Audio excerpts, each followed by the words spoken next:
Welcome to another year of sports on the high school level on the REV Game of the Week. I'm Jeff Porsche, and Patrick Email will be joining me very soon as we start the 2025 high school football season, week 1 tonight from Griffin Field in Geismar. The Dutchtown Griffins will be hosting the Madison Prep Chargers. Should be a good one tonight. We'll take a break, and when we come back, we'll talk about the game and get you the starting lineups and the opening kickoff. You're watching the REV Game of the Week. Welcome to REV, delivering fiber-powered technology for both your home and your business. With phone service that connects you to what's important, internet that keeps your devices up and running, TV that delivers all the big moments, and security that protects how you live and work. All backed by local support teams right here in Louisiana. With 5-star service and reliability you can count on, we're ready to connect you to the people and places that matter most. REV. Chris's Specialty Foods has you covered for tailgating this season. We do all the prep work so you can spend time enjoying your family and friends. Steaks, burgers, sausage, chicken, wild game, and many other great pork options. Our central location is now open on Wax Road behind the Walmart. And the new Highland location serves hot lunches and has a meeting space for your work team. New Orleans and Millerville are rocking as well. It's fast, affordable, and delicious. It's Chris's Specialty Foods. Everybody loves Chris's. Order like a champ at Raising Cane's. We've got tailgates of hand-battered, cooked-to-order chicken fingers and cane sauce, and jugs of freshly made tea and lemonade. Raising Cane's Chicken Fingers, one love. Dr. Brian Hollis is Ascension Parish's orthodontist. Dr. Hollis has an excellent reputation for bringing state-of-the-art technology and the highest standard of patient care to Ascension. He attended LSU Dental School, and he completed a residency to become a board-certified specialist in orthodontics. An avid supporter in our community, Dr. Hollis is married to Celeste Pyron Hollis, and they have 4 children. Dr. Hollis, Ascension Parish's orthodontist. Grow up smiling with Hollis Orthodontics. Here we are, Cypress Roofing, a woman-owned roofing company specializing in insurance claims. With the hurricane season right around the corner, give us a call. The expert you can trust. Cypress Roofing, count on us. Get to know SEC Heating and Cooling this year. Locally owned and operated by Stephen Conyer since 2013, SEC Heating and Cooling works with residential and commercial customers in Ascension, East Baton Rouge, Livingston, and surrounding parishes.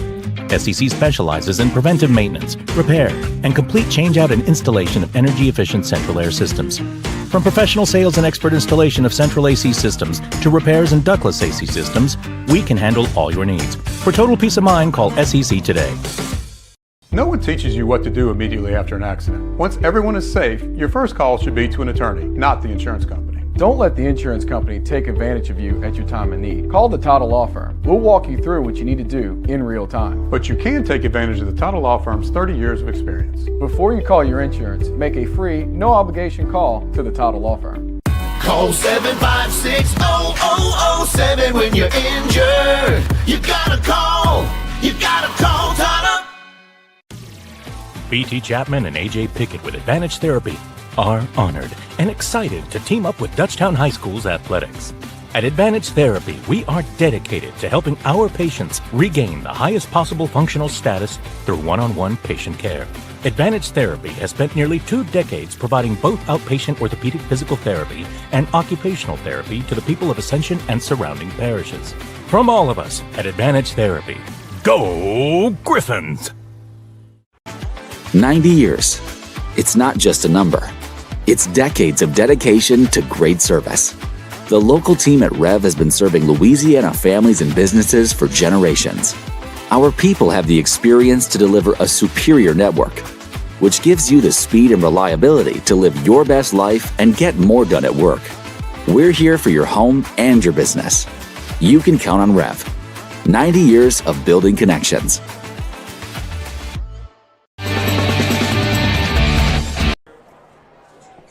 Welcome back to the REV Game of the Week. Jeff Porsche and Pat Email with you from Geismar. Dutchtown hosting Madison Prep. It's week 1 of the high school football season, and we are definitely glad to be here. It's a warm night, but it's a nice night, partly cloudy and hot, and we're about 10 minutes away from the opening kickoff. And as you can see behind the graphic right there, the Dutchtown Sound is on the field, led by Daniel Modenbach, and they will be getting to the national anthem very soon. But until then, we're going to talk about tonight's matchup on the field, and we have two really good teams. You have Madison Prep, who plays in the Division II select side, and Dutchtown, who plays in Division I in non-select. That's right. All right, so we got that right. Don't get tongue twisted on me, Jeff. So you saw the game last week, or last season. Dutchtown leads this series 1-0, and that was a game last year. Also played at Dutchtown, so this is a home both years for Dutchtown against Madison Prep. The game was 31-6. Tell me what you saw last season.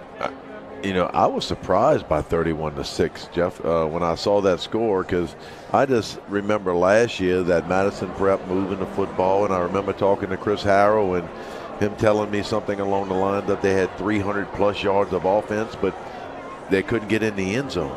They would drive 60, 70 yards and have a turnover or turn it over on downs or something, just couldn't put it in. And I think that's the key tonight, and whether or not Madison Prep can actually finish drives. And the little bit of research I've done on them, and I watched warm-up right there, that quarterback can throw it. If they don't have any bad snaps, it's going to be a heck of a football game. And they were a really good team last year, and they started out slow, and they had the loss to Dutchtown early, but then they really picked it up, and they made the semifinals and lost to Shaw, a really good team over there on the West Bank, and they lost by a touchdown, and then Shaw made it to the Dome. Dutchtown, they were 8-2 last season. Both their losses came to Walker, and they lost to Walker in the regular season, and then they lost again in the first round of the playoffs. I think you were quoted as saying Dutchtown has 4 losses in the last 2 years. Yeah, 3 of them are to Walker, I believe. 3 of them are to Walker, and 1 of them's to Zachary, who made it to the Dome that year.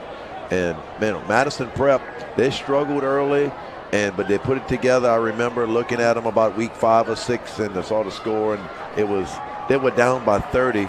And the next report I got, it was like a 1 or 2 point ball game. And then Shaw 35-28. They obviously put it together to get it to the semis. We'll look at that graphic that we had up in just a second, but as you can see, the Dutchtown Griffins are about to take the field, so we'll cut back to that graphic after the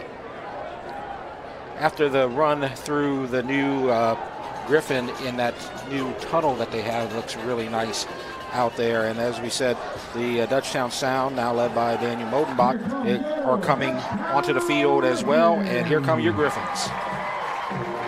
Yep. A little bit with the Jamboree being on the 30th and the Memorial Day weekend, we already had September 5th, Jeff. So yeah, very close to 9/11. Griffins come out with the American flag. Nice to see.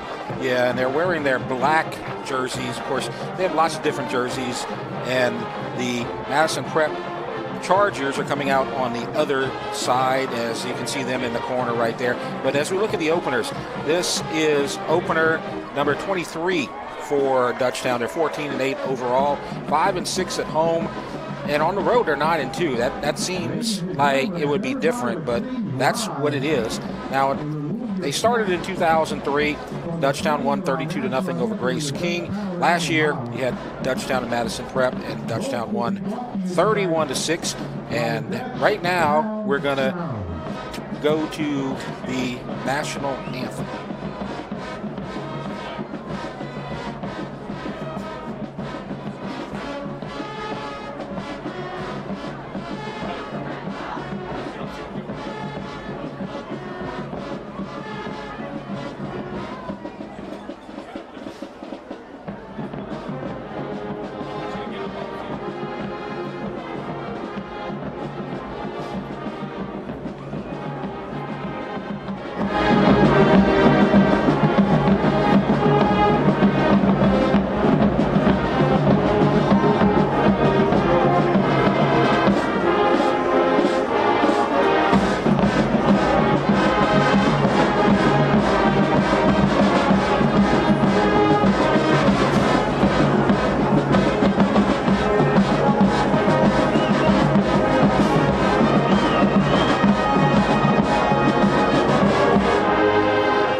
Dutchtown sound with the national anthem, as we are about 5 minutes away from the opening kickoff. I believe we're about to have the alma mater being played.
Now we will get ready for the coin toss as the captains on the Dutchtown side are ready to come out onto the field. And we see number 0, Jordan Odom, number 1, Marcelo Rizzuto, number 62, England Phillips, and number 85, Zach Dotter. And so they are going to be the captains that come out to midfield on the Dutchtown side.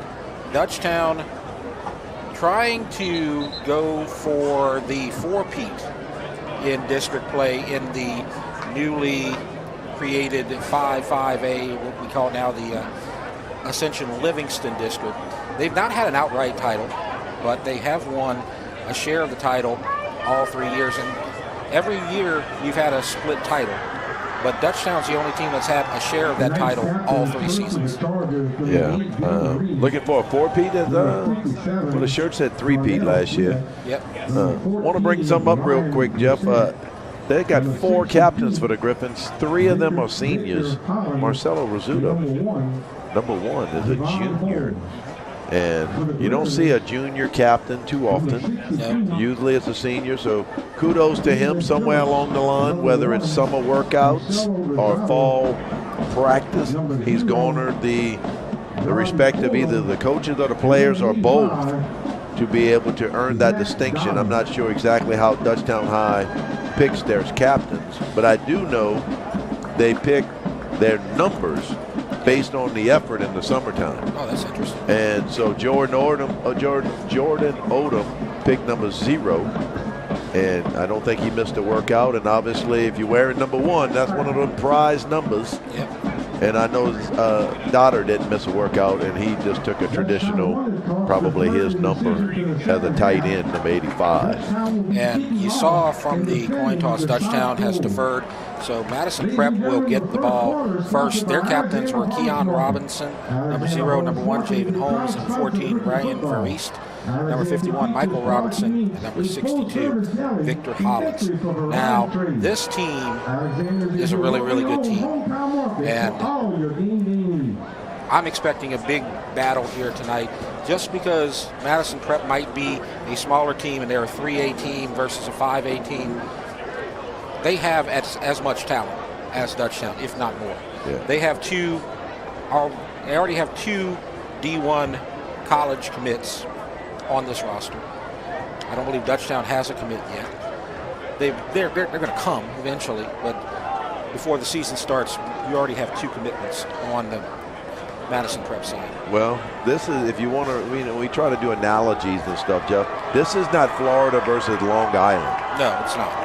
This is closer to LSU, Clemson, Texas, Ohio State. It's 2 pretty good football teams, and Madison Prep probably has 31-6. I don't know if they had 1-0 with the Griffin paw print all over that stuff this summer, but yeah, they're trying to go 1-0. And they have a chance tonight. They're going to be going from right to left on your camera. They are wearing the, not the powder blue, the numbers are powder blue. They're wearing the dark blue Chargers, LA Chargers uniform, basically a copycat kind of thing. And the kickoff comes, and it's going to go into the end zone, and Javen Holmes, number 1, will let it sail over his head. As we take a look at the Dutchtown defensive starters tonight, they're going to run a 4-3 with, on the line, you have Jake Monson, A.J. Price, Drew Price, and Carter Rentz. Linebackers, you have Braden Robichaux, Camden Hanbury, and Champ Edmonds. In the secondary, you got Braden Dunnick, cornerback, Jason Lawson, quarterback. And the safeties are Jordan Odom and Scott Brumfield. And Marcelo Rizzuto is also going to be out there. We see him kind of lined up in that linebacker spot. He's kind of an extra safety that they have. Shout out to Oakley Rutson. That's a good kick. Yep.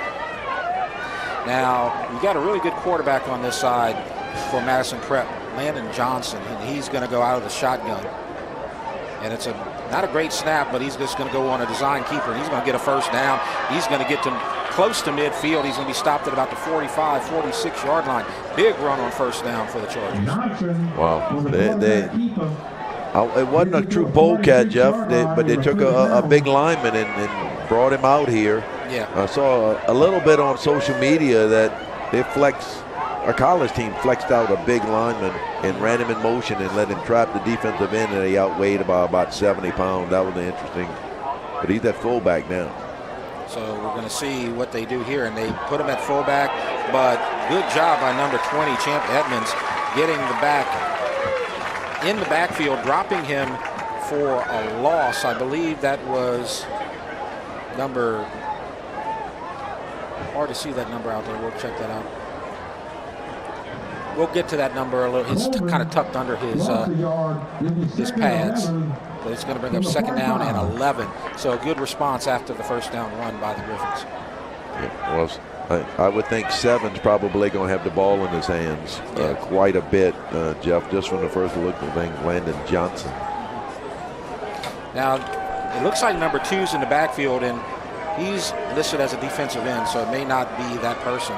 As you see, the quarterback trying to keep it, and he's strung out, and he's going to be dropped for another loss. Great response by the defense. It looks like number 34, Camden Hanbury, makes the tackle. I know you're familiar with the name Hanbury, Coach. Yeah. I don't know what size foot he got, but it better be about a 16. Yep. Because he got a field. But that was Rizzuto, one of the captains, playing safety. Yeah. With part on that play. And so now it's third down and 14. We're just underway, 10-22, no score. Madison Prep with the first possession of this ball game. Shotgun. Quarterback Johnson rolls out, throws downfield, and it's in and out of the hands of the intended receiver. Looked like number 8, Reed, was the intended receiver, and that's a fourth down.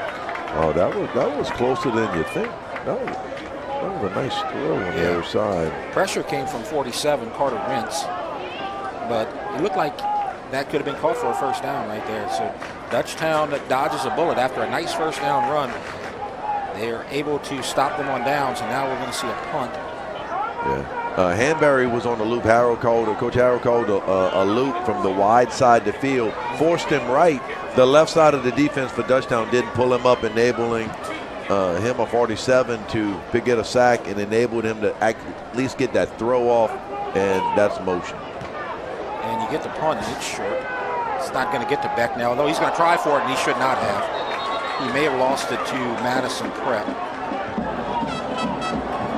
Now, you said there was motion, and the crowd is saying that there was motion. There's no flag on the field, so that's going to be a muff and a turnover. That looked like Canadian football, Jeff. Yeah. Certainly the up bag for the punt team.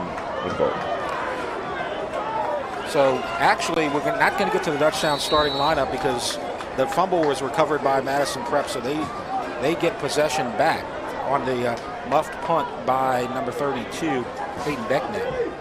So we'll come back to the offense soon, but it's 1st and 10 for Madison Prep, and there's a handoff up the middle, and that's going to be 8 or 9 yards as one of the Madison Prep linemen loses his helmet, and so he's going to have to count the game. Coach Harrell's had to replace I think every starter on defense.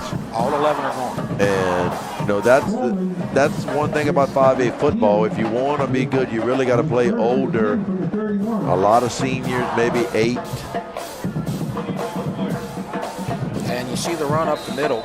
And again, the running backs that we were looking for that we heard are really good would be number 22, John Prophet, 21, John Prophet, number 22, Roy Hawkins, number 29, Harlem Turner. Now, like I said, you have a number 2 out there in the backfield right now, but he's listed as a 215-pound defensive end. Yeah, that's not him. Also, he's also listed as 6'1". He's not 6'1". So that's a gain of 4. Second down, and so now you get some kind of razzing from the Dutchtown side. They're saying now, oh, you called it now. You should have called it 3 plays ago. Wide receiver moved. I didn't see it, but it was clearly the number 1 wide receiver. So the one thing that Coach Harrell will be encouraged by, if the Dutchtown's good on defense this year, they have 8 juniors and only 3 seniors. So they'll be good next season as well. If they are good this year, you would expect them to be good next year. And Chris Harrell is one of the premier defensive coordinators in Ascension Parish. In this area in general. I was thinking about the history of Dutchtown High and defensive coordinators. As the quarterback keeps it, and he is going to get down to about the 21-yard line. It's going to be close to a first down. He may have enough. We're going to look at this on the replay right here and see what happens. Looks like the referee got him marked about a half a yard short, Jeff. Yeah, Jordan Odom came up and stopped him short of the first down marker. So we got word from our good friend and fellow Rev announcer, Troy LaBeouf, that number 2 is Roy Hawkins. So you'll hear from him at halftime, Greg. Absolutely. And so they're calling for another false start as the receiver is just going to walk into the end zone. Keon Robinson. And the flag is on the far side of the field, so this is going to come back. Talking about defensive coordinators, while we got a break and they're bringing this back. You go back to Chris Carrier, Chris Daigle, Jason Brown, all those Tim Lala, Chris Harrell.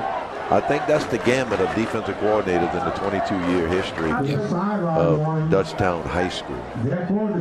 And some pretty good ones. Well, they threw a flag. They must have picked it up, Jeff, because they are. So it's going to be a touchdown.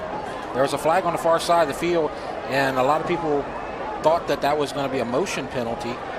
It was not, so it counts as a touchdown. So that's going to be a 21-yard touchdown to number 0, Keon Robinson. So they're going to go for 2 as the score now 6-0. And a run up the middle as he breaks free of the first tackler and gets in the end zone for the 2-point conversion, number 29, Harlem Turner. So that makes it 8-0 with 8:13 left to go in the first quarter as you see the replay. And a good job of shedding the defender, A.J. Price. We'll take a break. 8-0 Madison Prep. You're watching the Rev Game of the Week. Athletic training staff of Dutchtown High School would like to thank the following sponsors for their support of our Griffins Sports Medicine Program.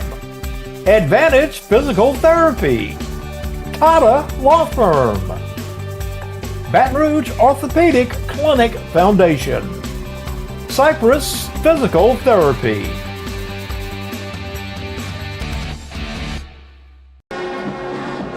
Welcome back to the Rev Game of the Week. Madison Prep was stopped and had to punt. Dutchtown muffed the punt, and the Chargers got new life, and they convert as they score a touchdown pass from Landon Johnson to Keon Robinson, and it's 8-0 with 8:13 left to go in the first quarter. Yeah, interesting first possession by Madison Prep, Jeff. Yeah. It's debatable on whether there was movement on the line a couple of times and they did not call it. Then they called one or threw a flag for one, and then they kind of waved it off. That was on the touchdown play. Dutchtown got 2 sophomores deep. So we'll see what they do here as the kick is a line drive. So it's going to be bobbled at the 8-yard line. And Good coverage by the Madison Prep special teams as it's going to be a first down for Dutchtown. And now we can take a look at the Dutchtown Griffins offense after the replay on the return. And you have two quarterbacks, Clay Walker-Weiss and Owen Fletcher. We were told that Fletcher would start tonight at quarterback. He wears number 8. And then in the backfield, you have Hedden and Becknell. Wide receiver. Let's continue that after the play on first down. Okay, well, there you go. You have Rogers and Walker-Weiss at receiver, Dotter at tight end, McLeod, Kidd, Phillips, Million, and Lavin on the offensive line. And the quarterback tries to get it to number 3, Caden Messina, and it was a little bit behind him. And so the pass from Fletcher incomplete. He was open. Oh, I'm actually going to say he caught it. Yeah, he caught it. Short game. Yeah, okay. He did catch it. If he leads him just a little bit, throws it, on the field side number instead of the back number, he may still be running. Yes. Nice design at wide receiver in the backfield. So it's going to be a 2-yard gain as he was able to catch it. I wasn't sure if he got his hands on it. Empty backfield, and they fake the quick screen and keeper up the middle. Fletcher is going to get to about the 27-yard line. So that's going to be third down and long, 37 for the Griffins.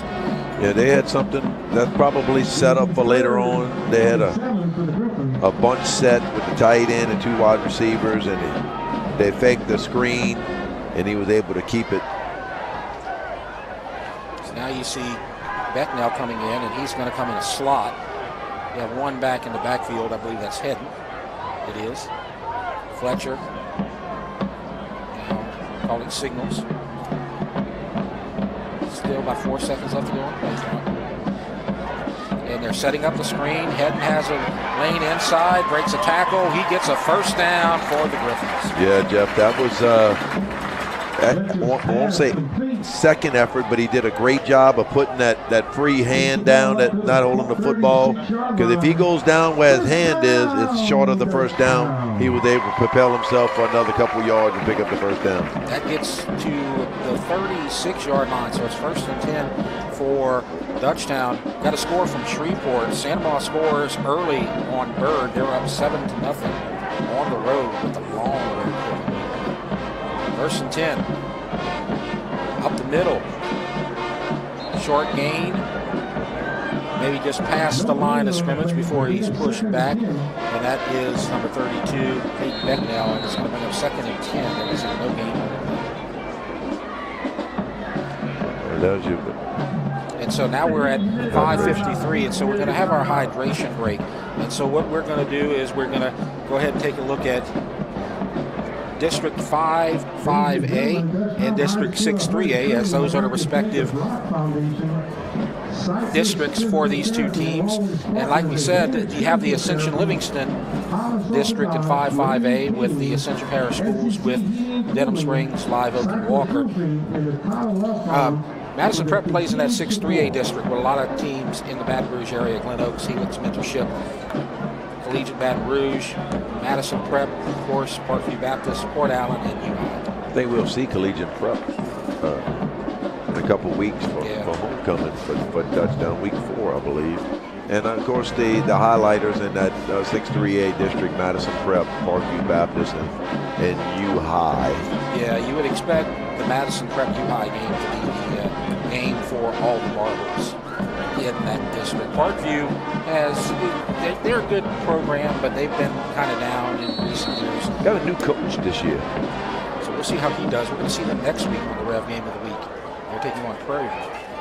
And a play fake, and quarterback goes down by number 52 for the Chargers, Darius Mack, 6'1", 225-pound junior defensive end. That's a good job by Owen, because if he throws the football, nothing good happens.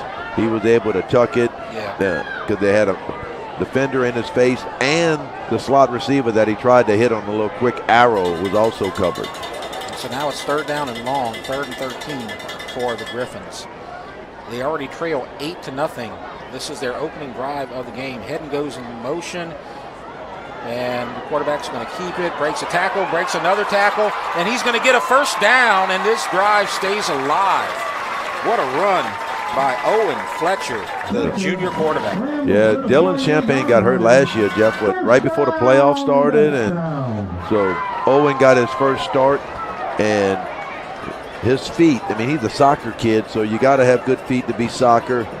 So him tucking the football is not surprising. Rather see him do that than put the ball in danger. This is the second time he had a 3rd and long, and Dutchtown was able to convert. One on the screen pass to Hedden, and one on the quarterback keeper by Fletcher. That will put a defensive coordinator and drive him crazy, I can assure you about that. I know you know that from experience, as Fletcher keeps it on the option and gets 3 yards. So now the ball moves into Madison Prep territory for the first time, 2nd and 7 for the Griffins. Yeah, good blocking downfield, Martell. If Owen keeps his feet, he may pick up another first down. So our other game of the week from Spartan Stadium, East Ascension leads Brother Martin 6-0. So good start so far for the other teams in the parish. And now the quarterback keeps, and it's another first down. Can't get between the 2 defenders, and kind of a touchdown saving tackle by number 1, Javen Holmes. First down for Dutchtown. You know, when you're playing 11 on 11 if the quarterback can run, and if you can't run, you're playing 10 on 11. So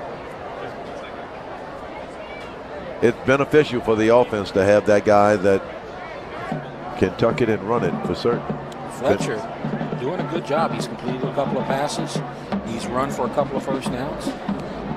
And you got Clay Walker-Weiss, who we're probably going to also see tonight at some point, also in that quarterback spot. But right now, this is Fletcher's drive. He's doing a good job.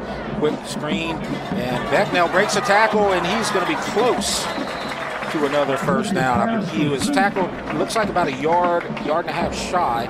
But that's a good design play on the screen. You said they were probably keeping that for a little bit later there. Well, that was a little bit different, Jeff, because that wasn't the bunch with three personnel. That was 4.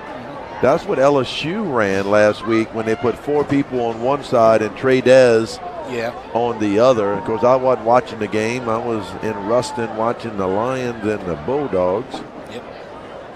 But you were able to see it on the replay, though. I know you caught that, as it's a gain of 9 on the screen, and it's 2nd down and 1. And there's Hedden, and I don't know. It's going to depend on the spot. And usually when I say it's not a first down, they're going to mark it a first down, so I'm not saying anything. Well, it's 3rd down and long. I thought he or 3rd down and short. I thought he got a little bit more than they gave him. Yeah, they're giving him a 1-yard loss. I thought that he maybe got back to the line of scrimmage. I thought he made it to at least the 26, but it's 4-down territory. Yep, and you definitely are going to go for it if you do not convert right here. Now Becknell is going to be in the backfield. Dotter is kind of in that, what y'all call the sniffer back. Sniffer, H-back type. Yes. And it's going to be a keeper, and I don't think he got there. It's going to be 4th and 1. Yeah, he's short. Got a yard. So it's going to be 4th and 1. This is a go for it situation with 1:51 left to go in the first quarter, and Guy Mastretta isn't even thinking twice. They're staying on the field. And so Becknell in the backfield. Now Dotter is lined up left. Got 2 receivers right. That's Sheaday and Rogers. And that's not going to do it. Good job by the Madison Prep defense. Number 10, Taryn Scott, the linebacker, wraps up the running back, and it's going to be a big loss and a first down for the Chargers. Yeah, Jeff, last play when Owen kept it, it looked, and I didn't follow it that closely, but it looked as though if he gave it, it would have been a first down, an easy first down. And maybe Coach Janis saw what I saw, somebody in the box saw what I saw, and they basically called the same play. Instead of pulling it, they gave it, and either Madison Prep was doing something a little different defensively, or they were prepared for it. First and 10 from the 30, and here's a new back in the field, and he may score a touchdown. He's being chased down from behind at the 15. He's still trying to get into the end zone, and it's first and goal from the 8-yard line. As you see, a big long run and a good job by number 10, Braden Dunn, bringing him down from behind. That's number 4, and we don't have a 4 on the roster either. We didn't have a 2, and we didn't have a 4, so that may be profit right there, I guess. We're gonna count on Troy LaBeouf to. Yeah, he's going to check with the Madison Prep coaches. It's great to have a third man in the booth. It's Profit, yep. So John Profit, junior running back. They have 3 running backs, like I said, Profit, Hawkins, and Turner, that you're really going to be looking out for. You've seen 2 of them so far here tonight. And it's first and goal for Madison Prep in a short run, maybe a yard. I'm impressed. Profit's number 21 on the roster, and Jeff Porsche sniffs it out and calls number 4 Profit and got it right. That's because of our producer, Lyle Boudreau, providing us with some extra information about the players to look out for. So I was guessing it was him, right? They have to run a play here. There's 20 seconds left, and there's about 18 on the clock. So they have to run a play here. So they will not run it out and move on to the second quarter. But this will likely be the final play. The quarterback's going to keep it. And a good job by the Dutchtown defense as the swarm brings him down. Then you see Drew Price down at the bottom, as that is the final play of the first quarter, and it's a successful quarter for Madison Prep. They have 8, and they are knocking on the door again, so it's 8-0. Madison Prep leads Dutchtown. You are watching the REV Game of the Week.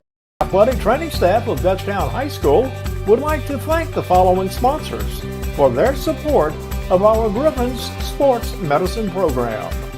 Cypress Roofing, SCC Heating and Cooling, Raising Cane's in Prairieville, Hollis Orthodontics.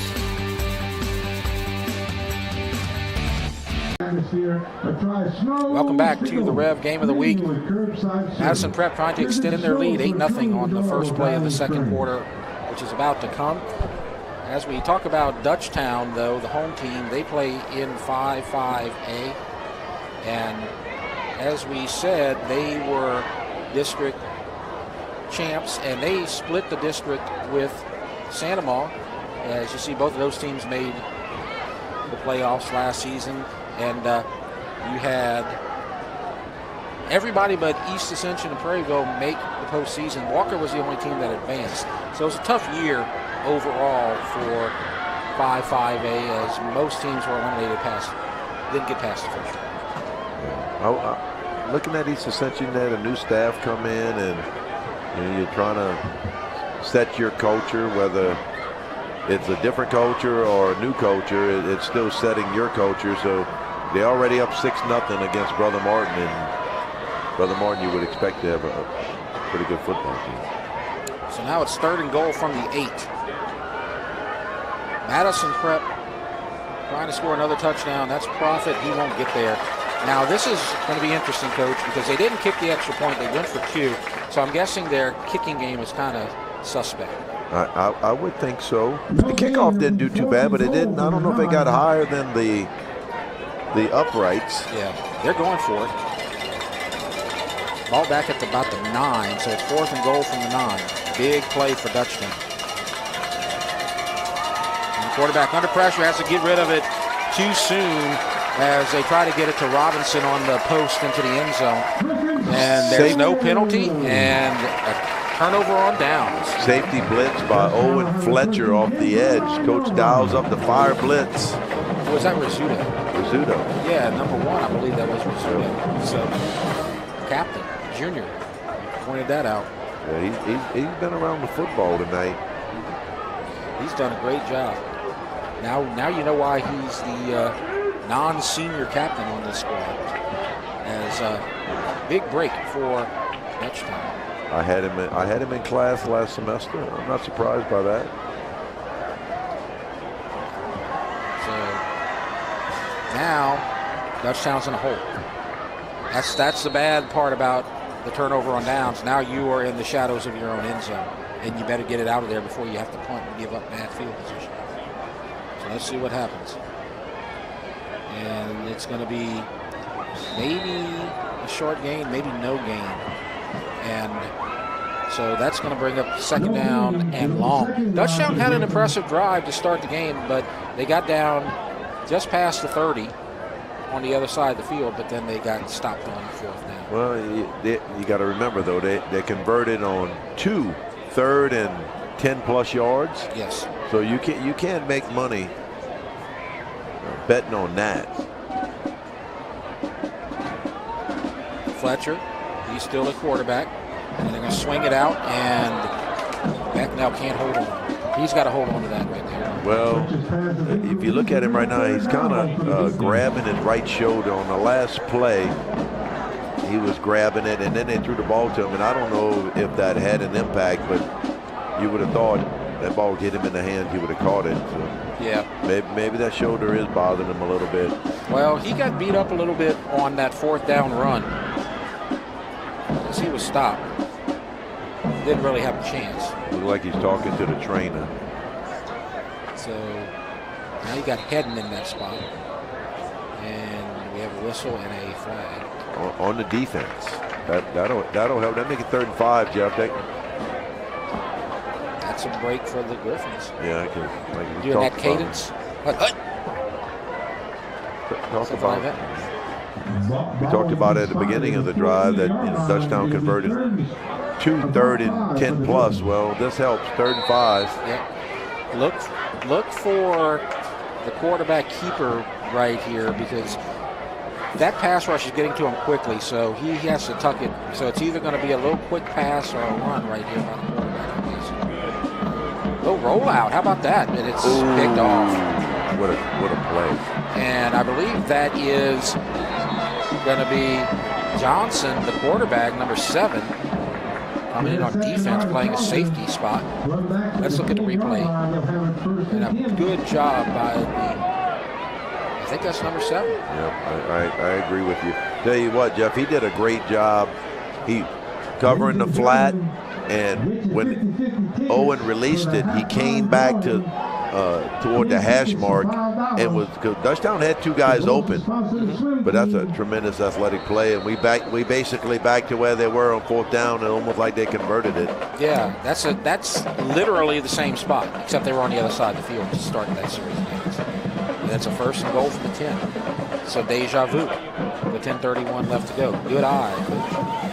And a quick pass caught, and he is going to get into the end zone, and now Dutchtown's in a big hole as a pass completed to Dylan Reed for the touchdown. Yeah, that was an easy pitch and catch, just kind of a 5-yard stop route, and the wide receiver did the rest. He's great done to fight and just hang on, let help come right there when he makes contact, and see if we can get anybody in there to help him from getting in the end zone. So now, 2-point conversion coming again. See Harlem Turner in the backfield. The quarterback Johnson. They convert this will make Dutchtown go for 2. Yep. And up the middle, and he is in, and it's a 2-point conversion. Harlem Turner makes it 16-0.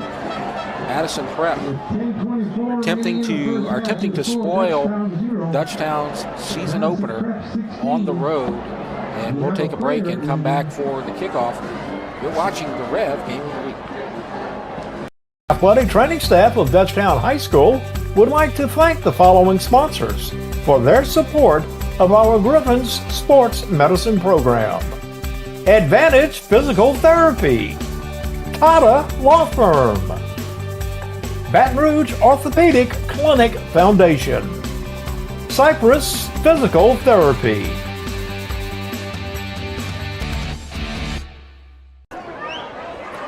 Welcome back to the REV Game of the Week. It may take a moment for the kickoff after the touchdown to happen, as you have an injured player on the field for the Griffins down near the end zone. But we'll get to that in a moment, because we're going to talk about the games tonight. We talked about Sandoval and Bird. That's that one in the middle. Sandoval leading that one 7-0. Then you also have our other game of the week. That's Brother Martin at East Ascension. We have a score update from that one. East Ascension leads Brother Martin by a score of 6-3. Now Prairieville, the other team from Ascension Parish, they're opening up at a new school. They're called Lafayette Renaissance Charter. I was told by former Dutchtown coach Benny Saya, who I talked to today, who was subbing at Prairieville. He told me that's the new school that's being led by Trev Falk, who was the guy who put together Lafayette Christian. So he's trying to put together a new program right there. That's not who Prairieville played week 1 last year, Jeff. That's not. They played Thrive Academy, which I believe no longer has a team, or may not even exist as far as I know. Denham Springs, they're going to go to Hammond. St. Paul's is going to play Live Oak, and Walker is going to go to Ponchatoula, which the Griffins have next week. Yeah, so you may get a sense if we hear a score tonight on how hard or how easy that might be. As the injured player is number 95, A.J. Price, and he looks like he can't put anything on that right leg, and so that's unfortunate. And we'll see how he does and see if he comes back later tonight. East Ascension against St. Paul's. 6-3? No, Brother Martin. Yeah, Brother Martin. Yeah, St. Paul's is playing in Live Oak. So this district is going to be interesting because it's really up for grabs this season. The odds-on favorite right now, if you had to pick somebody and you had to ask me, you got to pick one champion, I would go with Sandomar probably, with Cooper Babin, and they got a big offensive line. They got a good coach. I think they're going to. This is the year that they may be able to make some noise in postseason, I think. But Dutchtown's going to be good. You know that East Ascension's going to be a lot better. I've been told that Denham Springs is going to be better.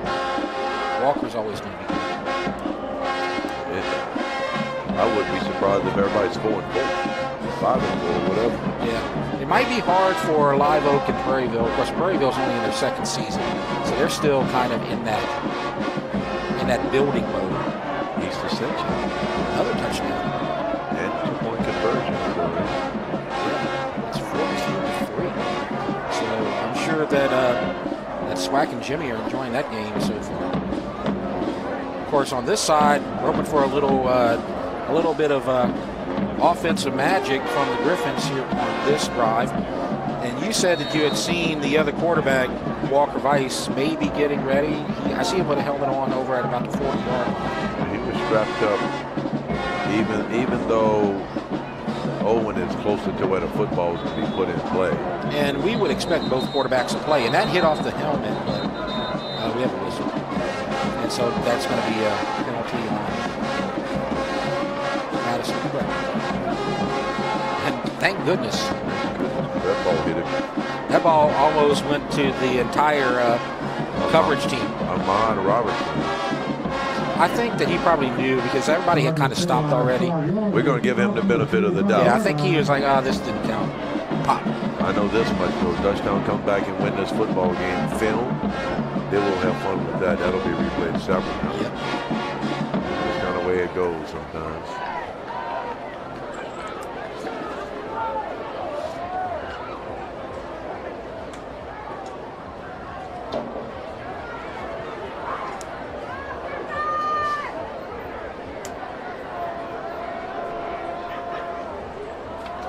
So now moving it back 5 yards. So now they'll kick from the 35. And you would expect Dutchtown to get pretty good field position out of this, as he's not been able to kick it too deep. And this one's probably the shortest one yet, but it kind of takes a dead spin right there. But there's room down the line as Malik Shide. A flag right here on 29. I'm not. It's going to bring it back. Yep. They're pointing in the direction of Dutchtown. Not sure who. You saw something. I was watching the return. There was a collision, and but I just caught the tail end of it where the flag was being thrown. They're going to move Dutchtown back probably to inside the 20, or close to the 20. So that's a big discussion right here. Yeah, that's a bad break for Dutchtown because they had good field position. And that's what they need. They're down 2 scores, and they're down the maximum 2 scores. Well, I was wrong. Owen is on the field. Now, Walker Weiss was there with the coaches talking it over.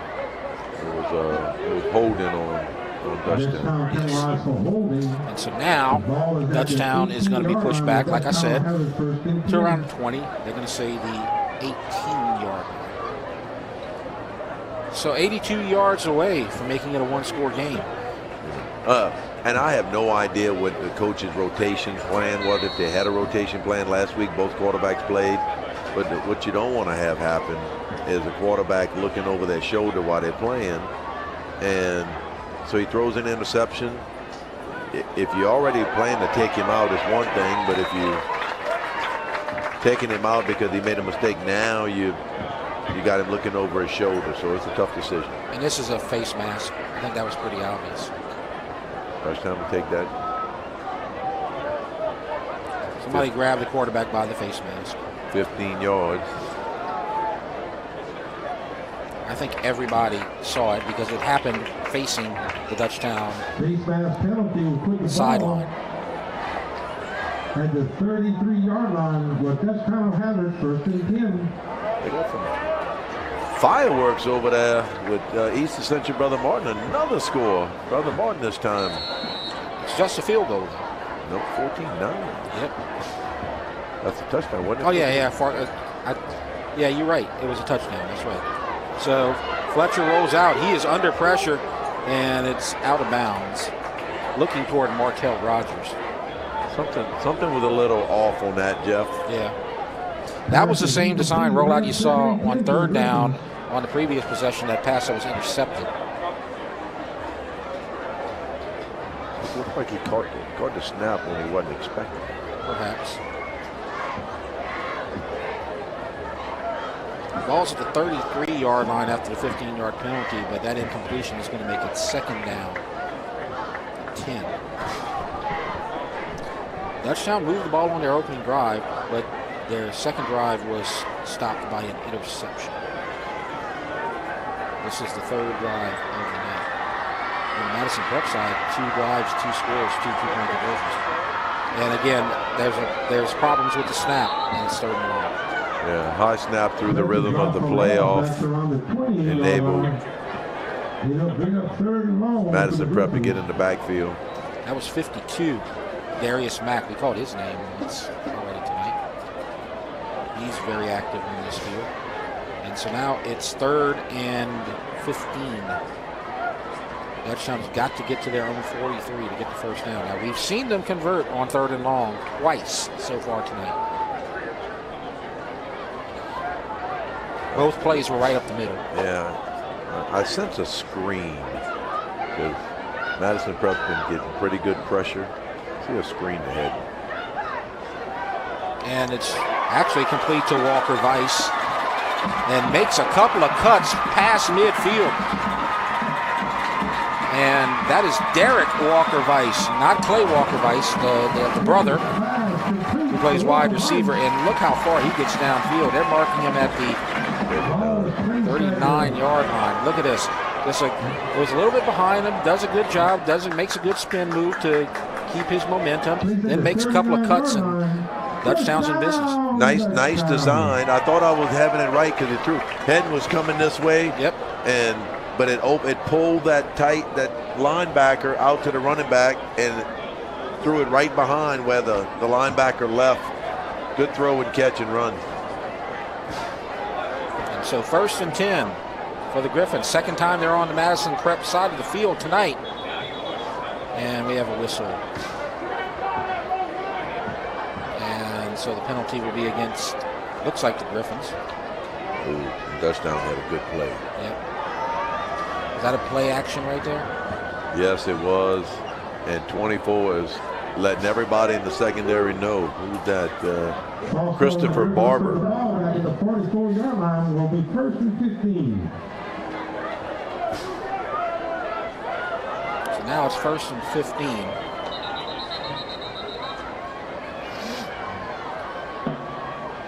The official has to go grab his flag. Can't leave that on the field. 16-0, 8:23 left to go before halftime. And looks like now we're ready. And the quarterback keeps it. And he's wrestled down by number 11, Derek Pearson's going to bring up second down. And I'll call that 14. Almost like they're letting it run up the field, and Owen's just trying to run past it. Madison Prep was able to reach a hand out and grab him. Second down and long. The Gators. Yep. So Fletcher throws it too high for Rogers. That's going to be third down and long, as you said. Samall with the big leading streak. Owen rolling to his left. That's not a natural position for a quarterback to throw. You really got to work on that. And he had a short receiver and one a little bit further down. If he hit the short guy, I think Derek was a little further down the field. Maybe he could have picked up a block and got a nice gain. Third down and 14. 3 receivers right. Pick up about 7-8 yards. They may go for it, Jeff. That's a fake pressure, and he gets free, and now he throws it downfield, and we're going to get a pass interference call on the defense, and that will keep this drive alive for the Griffins. So let's look at the replay. Fletcher gets out. Would look like to be a short sack, rolls out, and I thought he was going to tuck in and pick up a first down. I think that was Shea that was the receiver. But a good job. Number 14, Varese, looked like he had him. And then number 24, Barber, comes over the back of the intended receiver. Referee didn't second guess himself. He let the flag fly. So that's another third and long conversion for the Griffins. That's 4 third and longs. And are we about to have first and long again? No. So timeout has been called. And so we'll 6:51. Yeah. Hydration at 6:51. No, I think that the timeout was called by one of the teams. Don't know who it was. And so we're going to keep it here, and we'll talk about what's going on next week. And we have a couple of Rev games of the week for you coming up. Next week, I will be over at Prairieville High School for the Parkview Baptist in Prairieville. Jonathan Moore will be joining me for that one. We're going to have a Thursday night game, Cecilia versus Santa Maria. So that's going to be the season opener at Pitt. Should be a good one. They're leading 14-0 right now at Bird. Live Oak at Dunham. Ponchatoula and Dutchtown. That's going to be a home game for the Griffins. Salmon at EA. Denham Springs at Central. And Walker at Woodlawn, which you can see is on Rev Expanded. So that's a new twist this year. So we have 3 games next week on the Rev game of the week. So while we're waiting here, Coach, we saw, okay, so it's live stream. It's called VarsitySportsNow.com. Now, there is a subscription required, but if you want to watch that game on Rev Expanded, Walker at Dutchtown, you have to get a subscription to VarsitySportsNow.com. And we're ready now for 1st and 10 after the break. I think they're going to have to do a hydration break in 50 seconds, Jeff? Or I don't know. I don't know how that works. I don't know what the... I think Madison Prep called timeout. Yeah, they did. That's on 1st down.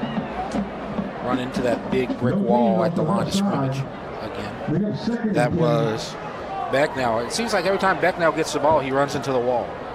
Well, they're ready for him every time. They got some big old boys on the defensive side that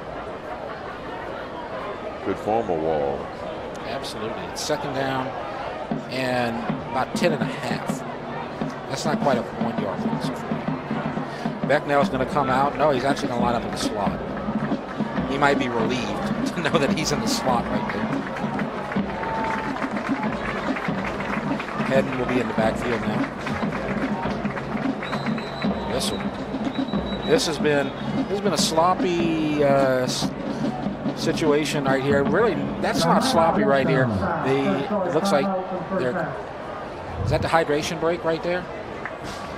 Yeah, that's the hydration break. All right, so there you go. You want to talk about a wall, Jeff? Yes. 6 foot, 331. That's Cage, D-line. 62, 61, 315. He's on the defensive line.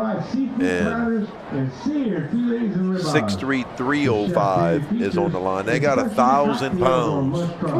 And I think 1,000 pounds just landed on Hayden Becknell right there.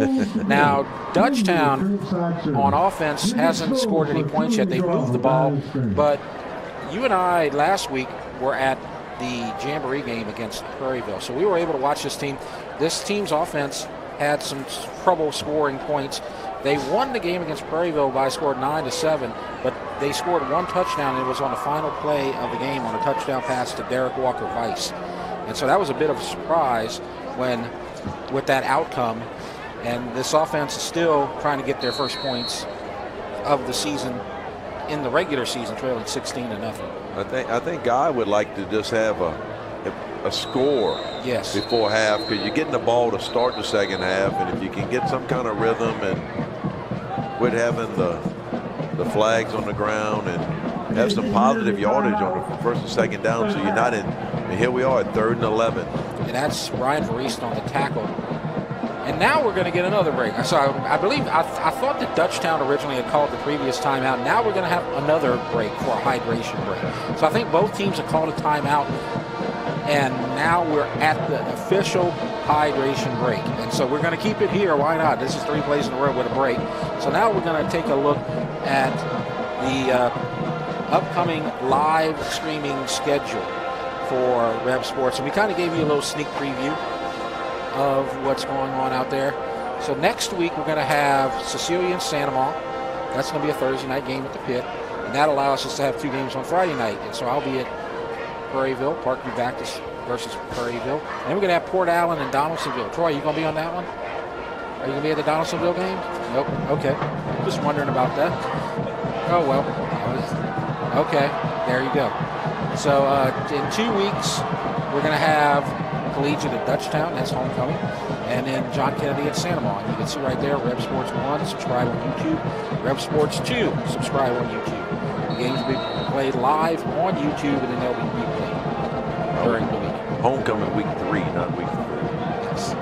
So there's a low floater to Hedden. He's got it. And he is trying to get towards the first down. He's down to the 20. He's 15-yard line. First down. That is a first down.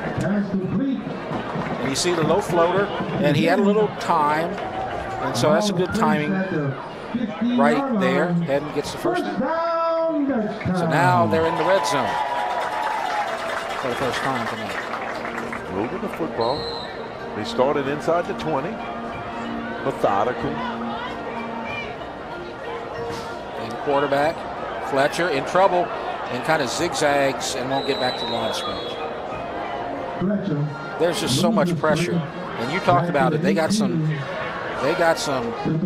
grown men on that offensive line. Yeah, that defensive line. They've been at some all-you-can-eats, Jeff. They got some large human beings.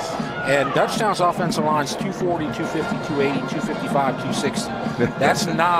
That's not the usual size that we see from Dutchtown offensive line. 250 ain't bad. They look like wide receivers compared to the D-line. Yep. That defensive line is huge. And then you had that linebacker we talked about, Verreest. He's 225, so their linebackers are grown men too. The clock has been running. That's Guy Mistretta is talking to the officials, and he's saying that was a sack. Maybe we should have stopped the clock.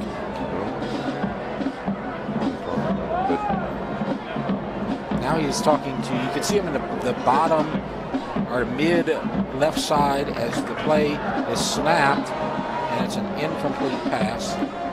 And I guess nobody's listening to Coach Mistretta's complaints as the game continues, and the clock is now going to stop on the incompletion. That's a good play by the DB. He pressed up on Martell Rogers right there. Not sure if that ball was intended for Martell or if it was intended for Derek. Not sure.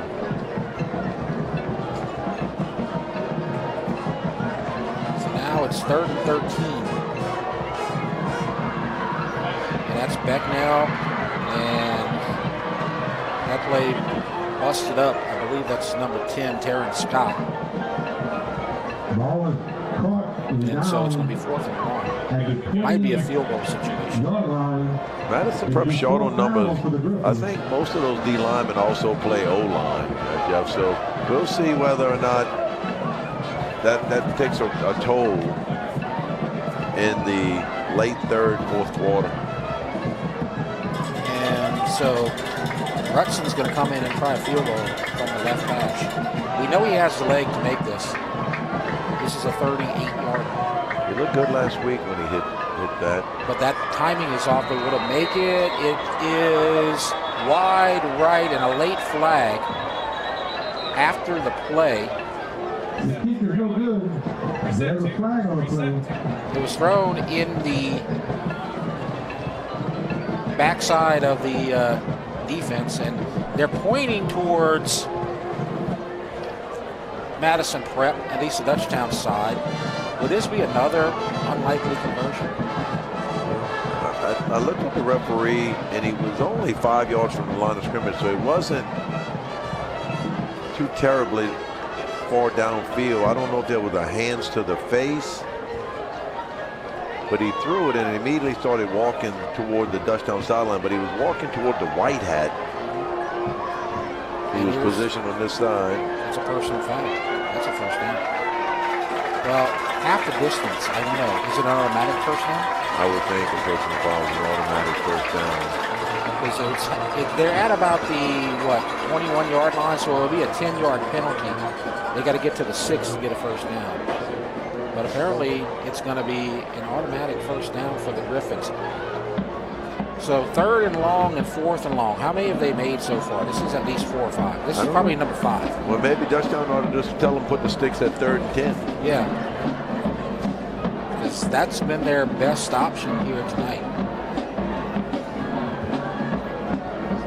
And some people might ask, you're down 2 scores. Why are you kicking the field goal right there? Or why are you attempting the field goal? Well, it's 2 scores and 2 two-point conversions. If you get the points right here and you make it a 13-point game, 2 touchdowns and 2 extra points would give you the lead. I think that's what Coach Madison was thinking right there. Plus, you want points. You don't want to come out of here with no points. And now they're moving back. Well, I think he's going to mark half the distance and figure out where that's at. Because originally I think he went 15 yards and then they realized, hey, we can't put it at the 6. So we're going to go at the 10 and a half. We've got a couple of score updates while we wait. East Central scored again, 22-9 over Brother Martin. Santa Monica and Bird both scored.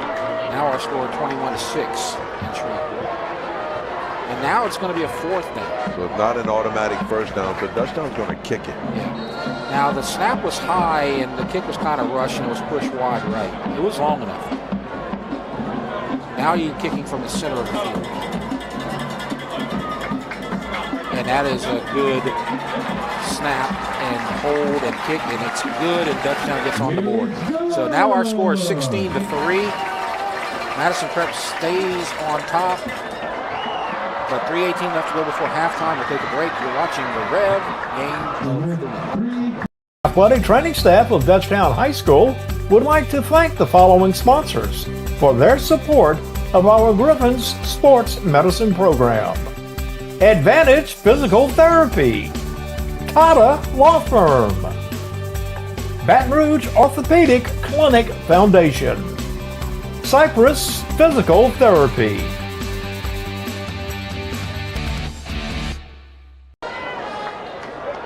Welcome back to the REV Game of the Week. Dutchtown gets on the board, and we'll see if that breaks the ice. Like I said earlier, continuing that conversation, Coach, you want to get points, first of all, because that's psychological. You want to get on the board. And the other thing is, though, now, instead of having to get 2 scores and 2 two-point conversions, which is unlikely, or highly unlikely, now you can get two scores and 2 extra points and make it a 17-16 lead. If you can get that far. Yeah, it changes guys. He doesn't have to go for 2 anymore. He can kick it. and it's a deep kick to the 5. Madison Prep will return this one.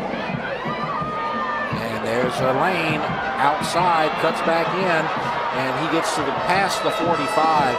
Javen Holmes, number 1, what a great return. 6'3", 204 senior, and this guy is a DB, and he is committed to a P4 school, the University of Houston. And you look at him, 6'3", 204, and he's got a great body, and he's got great moves. He'll probably grow into an outside linebacker before it's all said and done, Jeff. So now it's 1st and 10 for Madison Prep, and they got 3 minutes to extend their lead. Dutchtown needs a big play right here sometime. A miscue by Madison Prep, ball on the ground, interception, something. Handoff. Somebody lost their helmet again. It's an offensive line for Madison Prep. Carry up the middle. And that's going to be a gain of 7 for Hawkins. Gains about 7. It'll be 2nd and 3. 57 one of that old lineman. He's 6'3", 322. I'm looking for number 75. He's 6'8", 319. Sabian Sessions. But this is going to bring up a 3rd down. Big stop. As the clock now approaching 2 minutes. Jake Monson. And that was Hawkins on the carry. He's going to come out. And now Profit's going to come in. 4-5. Madison Prep's in no hurry. Yeah. If they run the football right here, Dutchtown will use a timeout. If they can make the stop. Snap. Pressure. Gets away. Good spin move. Throws out of bounds, incomplete, and Dutchtown won't have to use that timeout, Coach. 1:45. So you see, good job evading the pressure. Kind of had to throw off his back foot, off balance. Just gets it out of bounds safely, which is probably the smart move. Madison Prep's going to go for it. 4th and 3. That shows some bravery right there, and some confidence. Well, they may also quick kick it. Now you got Profit set up back there in the backfield with quarterback Johnson. Clock was stopped at 1:45 still.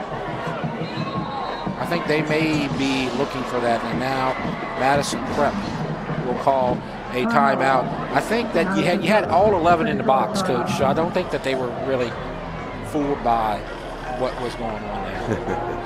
So, and I could hear the coaches in the room next to us kind of angry about it. So I think that they were trying to do something there, but Dutchtown kind of sniffed it out. And so it's going to be 4th down.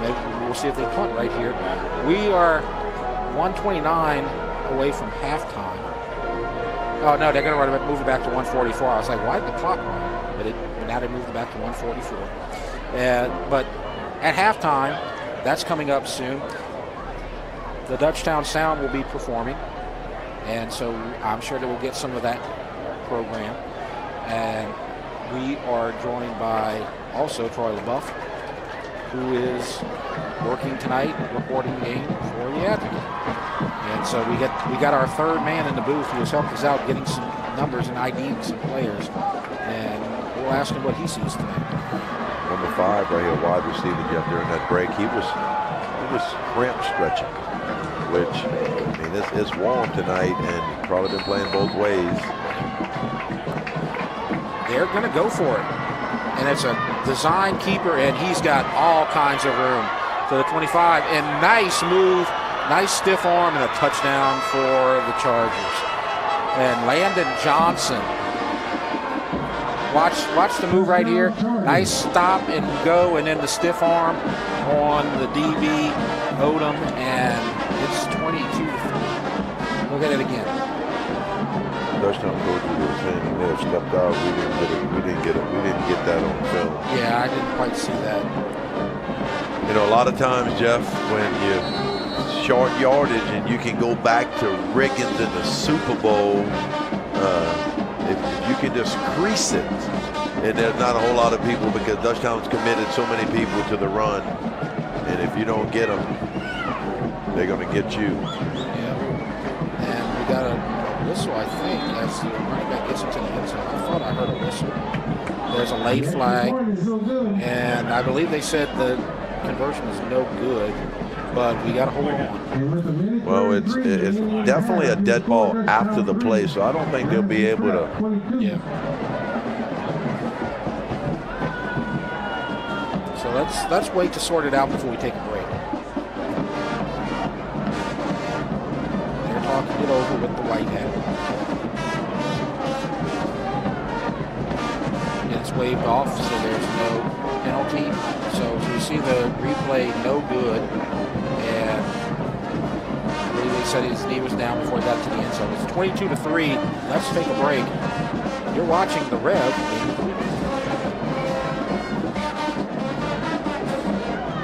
Athletic training staff of Dutchtown High School would like to thank the following sponsors for their support of our Griffins Sports Medicine Program. Cypress Roofing, SCC Heating and Cooling, Raising Cane's in Prairieville, Hollis Orthodontics.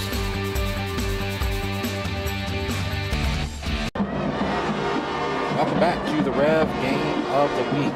And a disappointed home crowd so far here tonight as Madison Prep is in charge right now with a 22-3 lead right before halftime. Dutchtown getting the ball back, and they get the ball to start the second half. So this is an opportunity after this kickoff perhaps to kind of change the momentum, because right now it's all Madison Prep. Well, I told you Dutchtown needed a big play or a stop, and they got it to 4th down. And this is Shea-Day. And it's going to be past the 30. Now he's still upright, and he's going to try to move the line forward a yard or so as the clock stops. 1:22. This is probably the most important part of the game right here, because you can have the back-to-back. Yep. Dutchtown like to get in position, but they won't. What they certainly can't have happen is a mistake on their part, which leads to another score. And going back to the last possession, Jeff, it was 4th and 4, 4th and 3, and if Dutchtown gets a stop, then they got almost 2 minutes to try to get points. Now they got the ball in almost the same position, but now they gave up another 6 points. So I think that was a really smart call by Madison Prep, because everybody was in the box. He just sprinted past the right tackle and got into the end zone. Quarterback Landon Johnson. Old Fletcher going the whole way in the first half. Yep. Pressure down. They're going to have to get up very quickly. 1:13. They have 2 timeouts left to go. Fletcher drop back to the 30-yard line. Second down and 13 from the 30-yard line. Dutchtown trying to get in scoring position. Pressure again, screen set up, Dotter.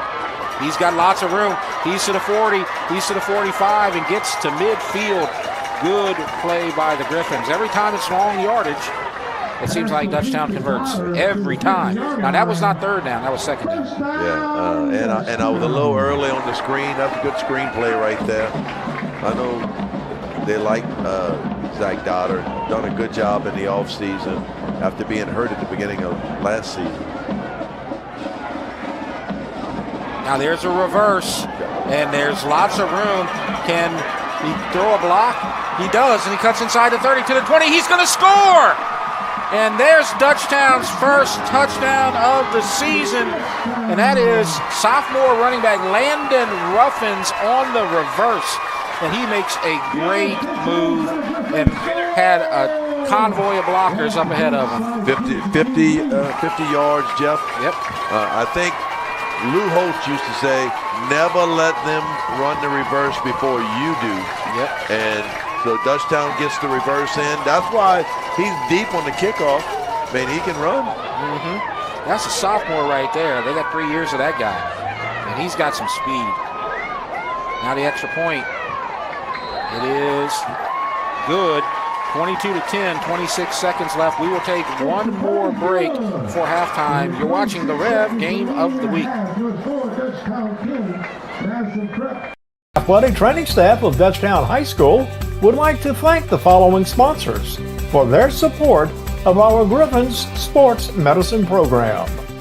Advantage Physical Therapy, Tata Law Firm, Baton Rouge Orthopedic Clinic Foundation, Cypress Physical Therapy.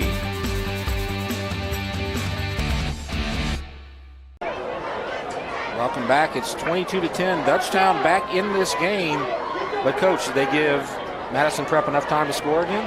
I don't think so, but I know who's probably going to tote it a couple times in the. Yeah. And that'll be number 7. Yep. He sprinted past everybody on that touchdown earlier. Landon Johnson had a great stiff arm. Nice stop and go move.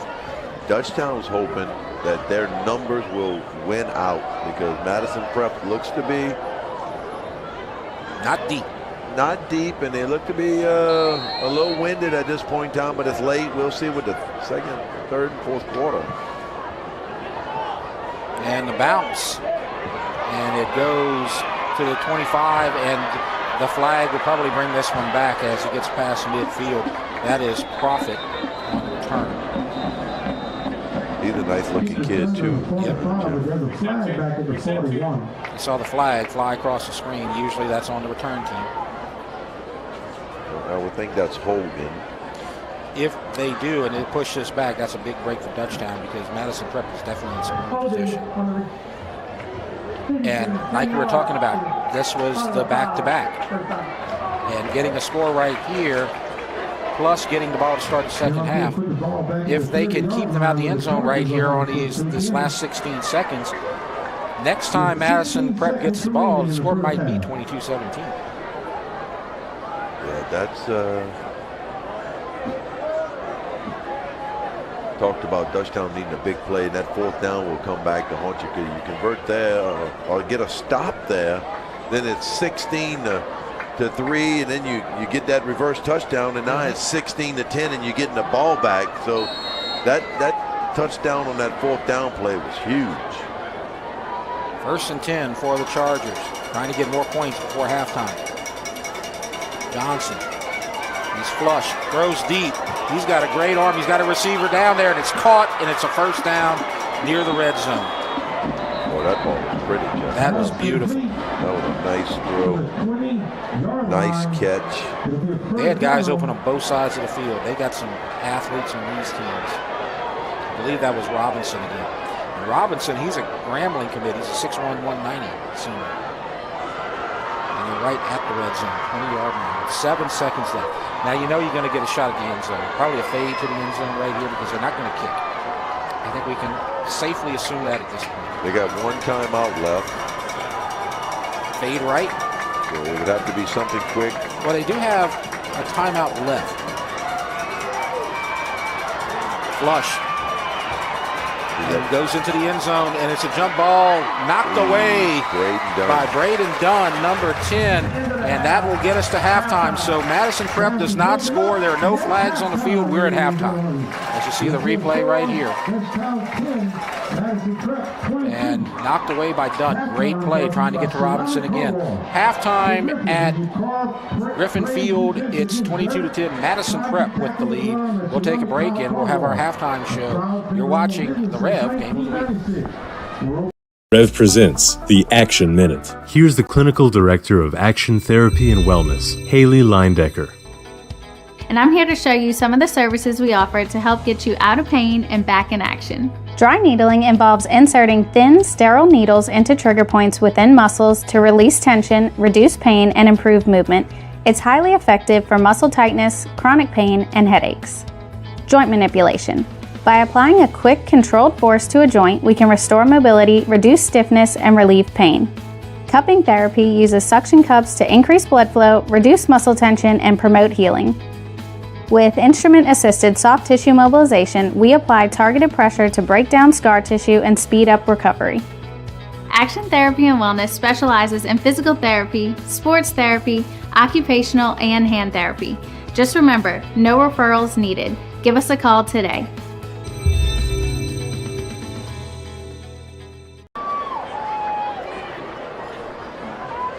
Welcome back to the Rev Game of the Week. Jeff Porsche and Patrick Email with you as our score here at the half. Madison Prep 22, Dutchtown 10. Dutchtown with the late score on the 50-yard reverse by Landon Ruffins makes this a ball game once again as Dutchtown down 2 scores, but they will get the ball to start the second half. Now, for our halftime show, we're going to get the Dutchtown sound, and of course, they are doing their showcase program here, so it's going to take them a little while to get ready, so I'll just talk until then. After they perform, we'll bring Troy LaBeouf in, and he will talk about what he saw, and he can talk about whatever he wants to talk to because he's one of the more knowledgeable people out here about high school football in Ascension Parish. So we will get to him, but right now we see them setting up. I don't think we are that far away from the performance. Dutchtown sound, the band, be led by Daniel Bodenbach for the 25-26 season. So we're just waiting right now for the show to begin. Madison Prep had a very successful first half, obviously, with a 22-10 lead. They got 16 early points and took the 16-0 lead. And then Dutchtown drove down the field and were able to kick a field goal that made it 16-3. Made the game a little bit closer, kind of broke the ice for Dutchtown. Then Madison Prep moved down the field. They had a 4th down and 3 with about 2 minutes left to go before halftime.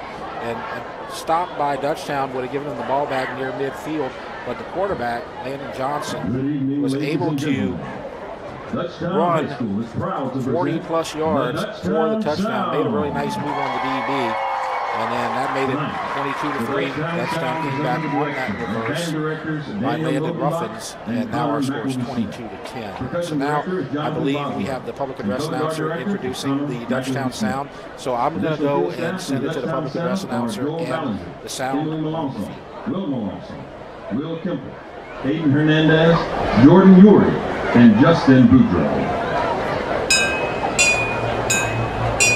The Dutchtown sound is under the field direction of drum majors Catherine Book, Claire Campagna, and Thomas Abraham. We open tonight's performance by presenting our 2025 competition show entitled The Contraption.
Next, we feature our Griffin Girls as they perform to the Pharrell Williams hit, Happy.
Ladies and gentlemen, the Dutchtown Sound and Griffin Girls. We hope you enjoyed tonight's performance. REV presents the Action Minute. Here's the Clinical Director of Action Therapy and Wellness, Haley Leindecker. And I'm here to show you some of the services we offer to help get you out of pain and back in action. Dry needling involves inserting thin, sterile needles into trigger points within muscles to release tension, reduce pain, and improve movement. It's highly effective for muscle tightness, chronic pain, and headaches. Joint manipulation. By applying a quick, controlled force to a joint, we can restore mobility, reduce stiffness, and relieve pain. Cupping therapy uses suction cups to increase blood flow, reduce muscle tension, and promote healing. With instrument-assisted soft tissue mobilization, we apply targeted pressure to break down scar tissue and speed up recovery. Action Therapy and Wellness specializes in physical therapy, sports therapy, occupational, and hand therapy. Just remember, no referrals needed. Give us a call today.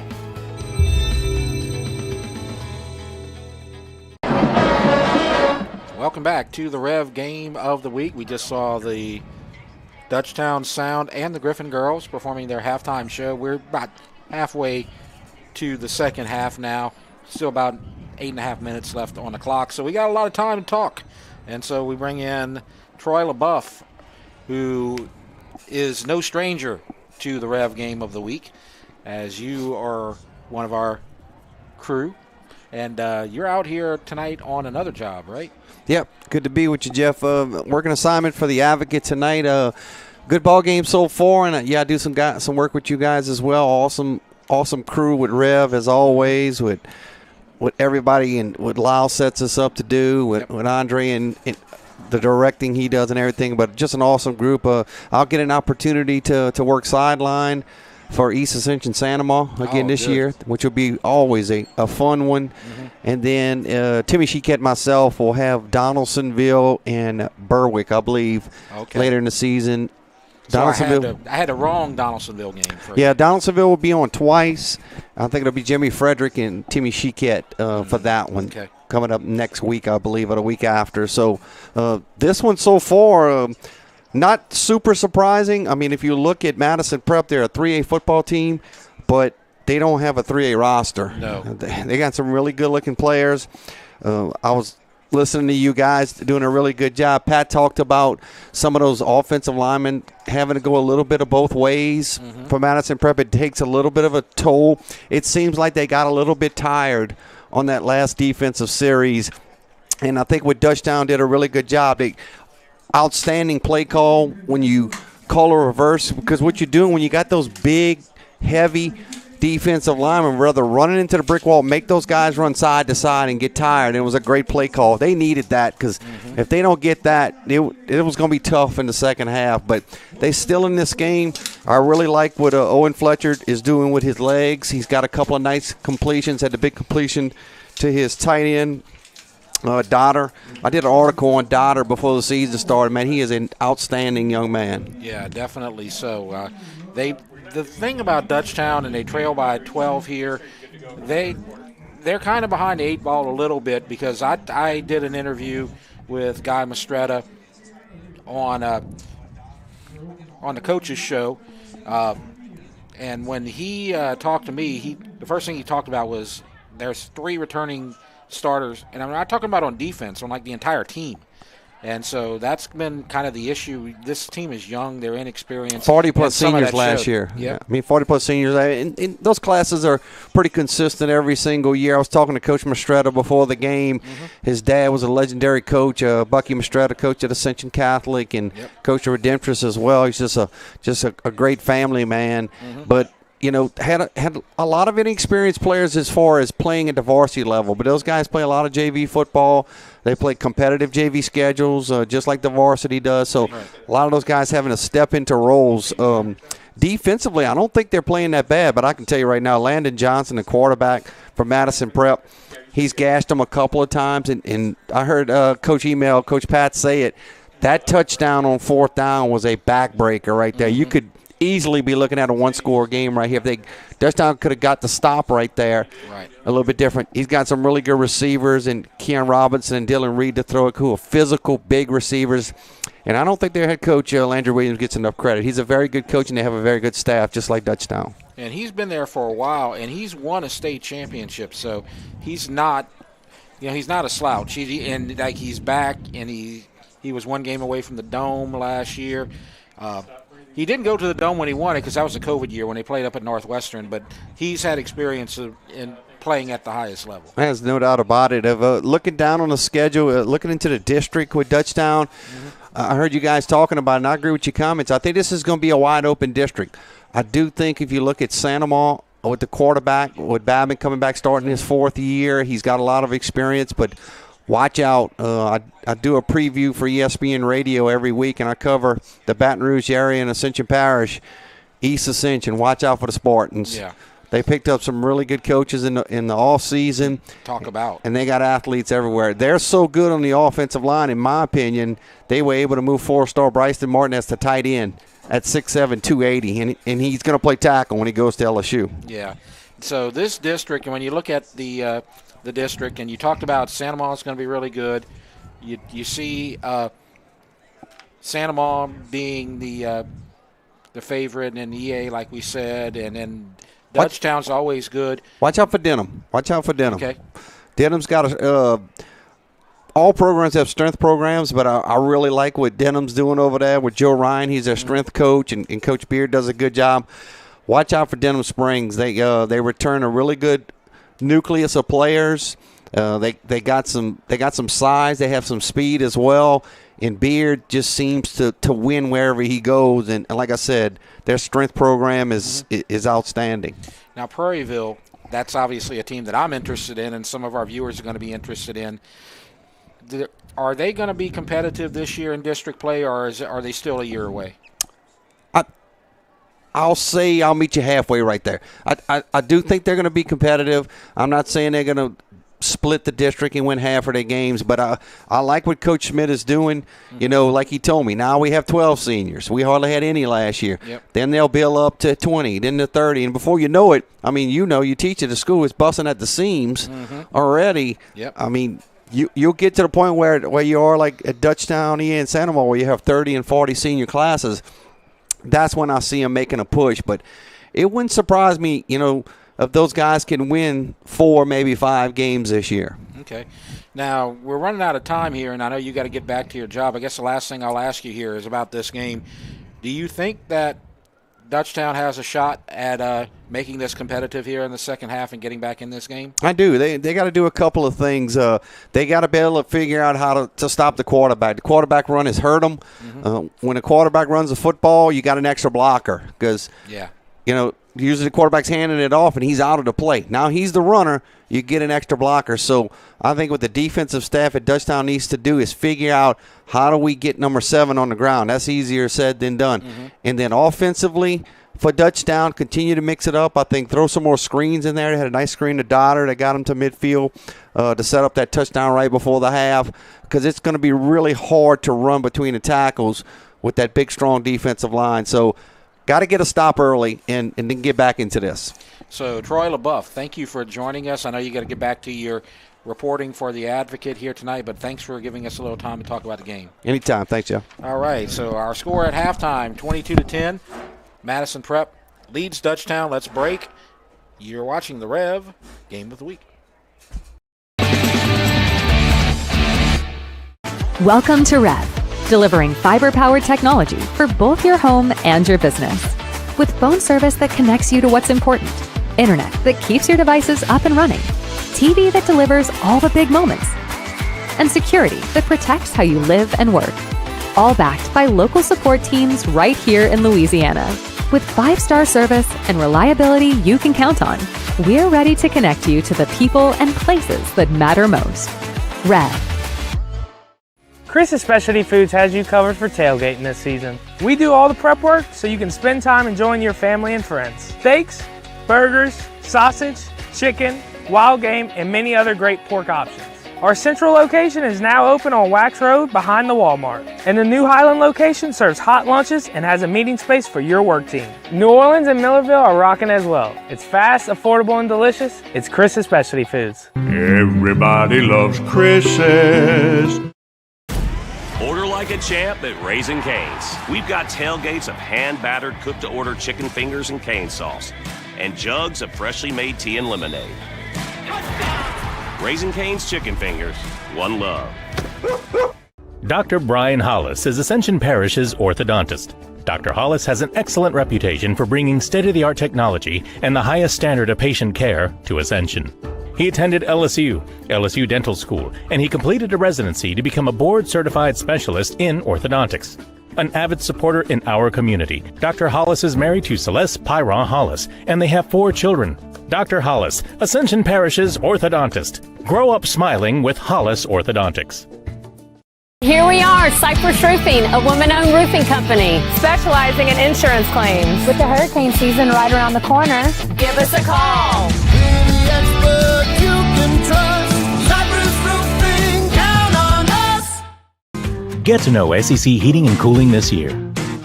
Locally owned and operated by Stephen Conyer since 2013, SEC Heating and Cooling works with residential and commercial customers in Ascension, East Baton Rouge, Livingston, and surrounding parishes.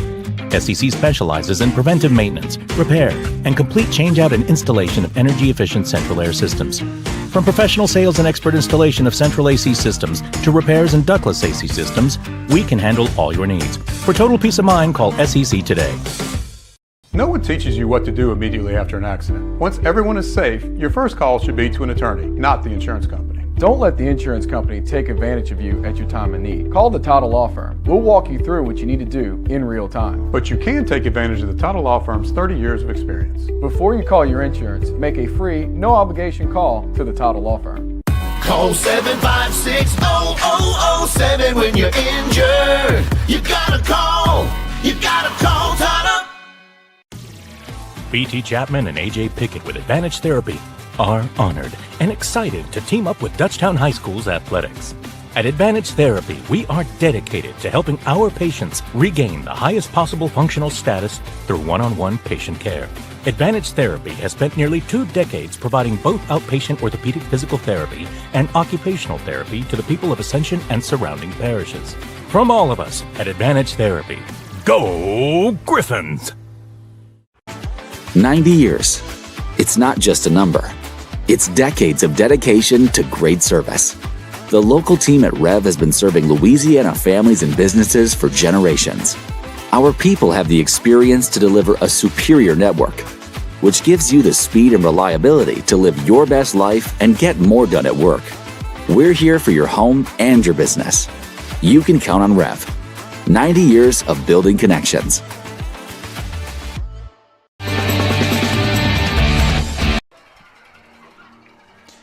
Welcome back as the third quarter about to begin at Griffin Field. Jeff Forrest, Patrick Email with you. Our score at the half, Madison Prep 22, Dutchtown 10. I'm looking at the Prairieville score here at the half because I was about to tell you some halftime scores. As Prairieville, the team that I was just mentioning, they trail Lafayette Renaissance Charter by a score of 21-7.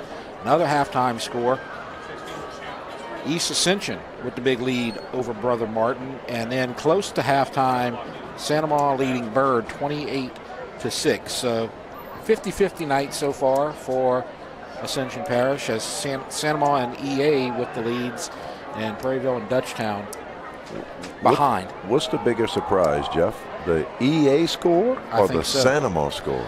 I'm not surprised with Santa Maria because they got a quarterback and some offense. And when you got a Babin at quarterback, he knows the offense.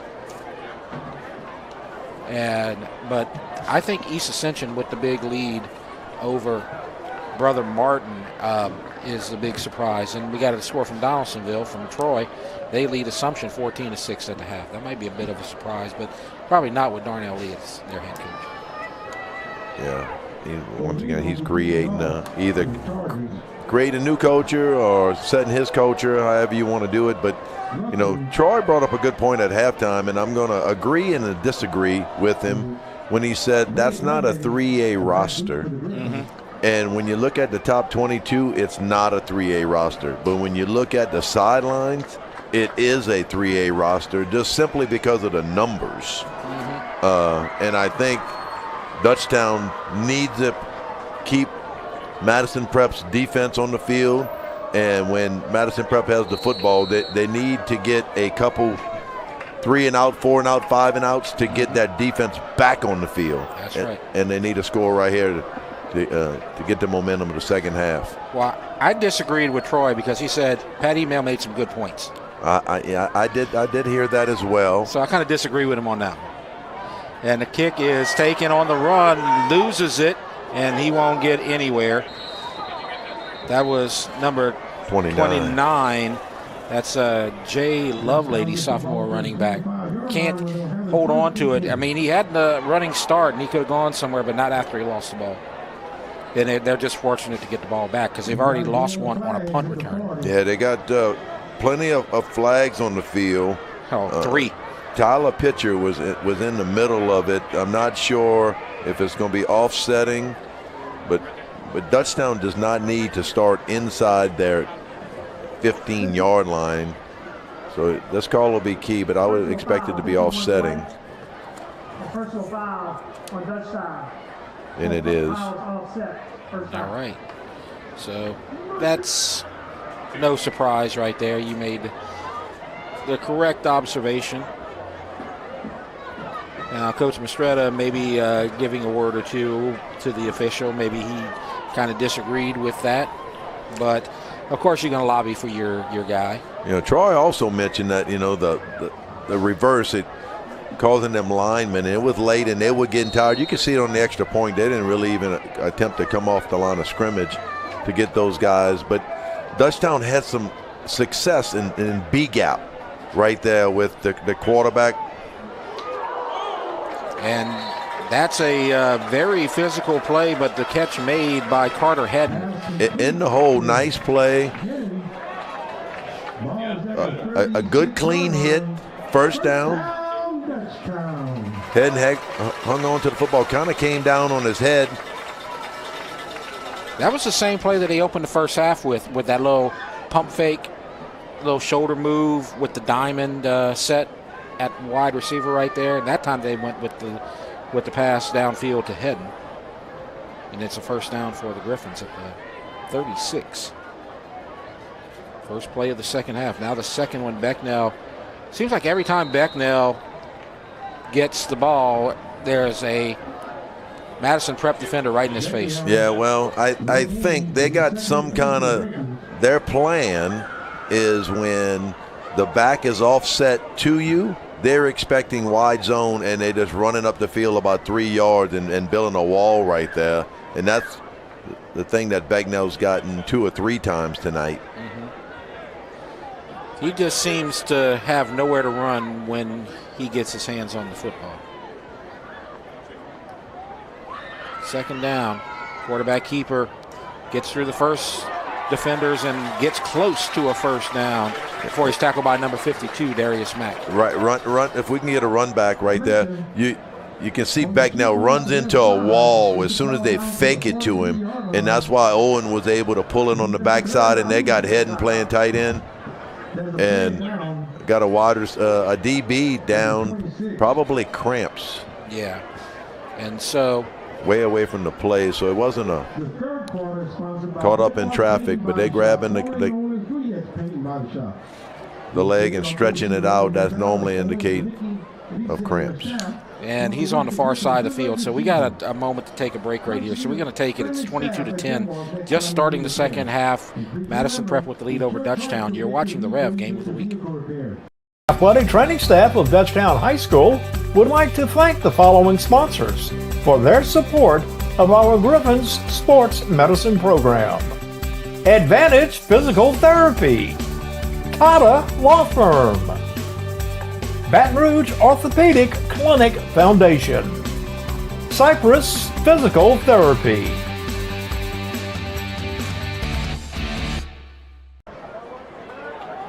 Welcome back, and you can see on the far side of the field the cramp injury. The DB is back up and walking, so once he gets back to the sideline, we're ready to go, and it's going to be 3rd and 3 for the Griffins. Fletcher's gone the distance, and you have movement, no flag. Continuing. I thought for sure he crossed into the neutral. He did cross into the neutral zone. It's right in front of me, but no penalty. And a quick pass. That's Rogers. He'll get the first down. So they got the 5 yards that they would have gotten from the penalty right there. You know, they're executing that better because they tried to run that early in the first half, and Dowder does a good job of blocking it up. Martell's first catch. Yep. Big catch last week. He had a big catch last week in the Jamboree that set up the game-winning touchdown. If he doesn't make that catch, they don't get the game winner. 1st and 10. Fletcher with Becknell. And it's a fake, and they're going deep on the post, and it's caught by Rogers to the 10, to the 5, and he is in for the touchdown, and Dutchtown is back in it. 52-yard touchdown pass from Owen Fletcher to Martell Rogers. Coach, Martell has more than one catch now on the season. What a play. Yeah, that was that's Owen's best throw. Yep. And I don't think we've seen that in the past we saw him in the Jamboree. I think that's his best throw, including the Jamboree that we've seen, and the reason why he's playing tonight and getting a little more comfortable in the second half. Here comes the extra point from Rutson. And it's 22-17 with 9:38 left to go in the third quarter. We will take a break. We got a ball game, folks. 22-17, Madison Prep with the lead. You're watching the Rev Game of the Week. Athletic training staff of Dutchtown High School would like to thank the following sponsors for their support of our Griffins Sports Medicine Program. Advantage Physical Therapy, Tata Law Firm, Baton Rouge Orthopedic Clinic Foundation, Cypress Physical Therapy.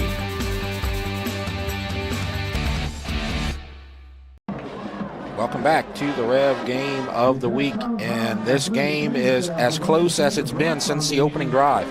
This is as close as it's been since 0-0. As our score now 22-17, Dutchtown about to kick to Madison Prep. And so you got the daily double right there, Coach. You had the touchdown at the end of the first half and the touchdown at the beginning of the second half. That's why teams defer. Yes, sir, unless your name is Brian Kelly. Sean Payton. That too. And so good defense on the coverage right there as it's kicked to the corner and tried to get them in that corner and trapped, and that's exactly what happened. So good job by the Dutchtown special teams. Yeah, well, I mean, Dutchtown kicked it deep in four. Somebody had a tremendous return at the end of the half, and they got called back because of holding and brought back. But I mean, the big momentum is made its way over to the Dutchtown sideline. But you're only as good as your next day's starter, and the next series for Madison Prep, their quarterback's pretty good. Yes, he is, and the running backs are not bad either, and the receivers are awesome. Other than that, so we have a timeout call. Madison Prep called timeout, Jeff. I think they had 12 on the field, and instead of taking a penalty, they called a timeout. So we'll stay here for that timeout. We'll talk about that expanded Rev schedule because we got a couple of games coming up on that expanded Rev schedule. And so let's look at it. Next week, Walker at Woodlawn, like we said. In 2 weeks, Prairieville will be going to Riverside. So if you want to watch that game, I know you'll have an interest in that second game in 2 weeks. What you need to do is subscribe to Varsity Sports Now. Rev Game of the Week Expanded is part of their program. And so that allows us to get 3 games a week now. And in some cases, 4 games a week. Because next week we got the Thursday game, 2 Friday games, and the expanded game. So I spoke to Jimmy and Andre about that a couple weeks ago when they stopped by my classroom. And the first pass, the quick out, complete for about 5 or 6 yards. A nice team up with Varsity Sports, and Richie is a nice guy that is kind of heading up VSN. And we have a timeout, and it seems like when we have these breaks here and these timeouts, it always seems to be one player on one team on the opposite side of the field. Yep. Which means that you got to tend to them, then you got to bring them back to the other sideline. So this also might take a minute. It's going to be 2nd down and 4 when we come back. We're going to take another break with 9:12 left to go in the third quarter. Our new score, Madison Prep 22, Dutchtown 17. You are watching the Rev Game of the Week. Athletic training staff of Dutchtown High School would like to thank the following sponsors for their support of our Griffins Sports Medicine Program. Cypress Roofing, SCC Heating and Cooling, Raising Cane's in Prairieville, Hollis Orthodontics.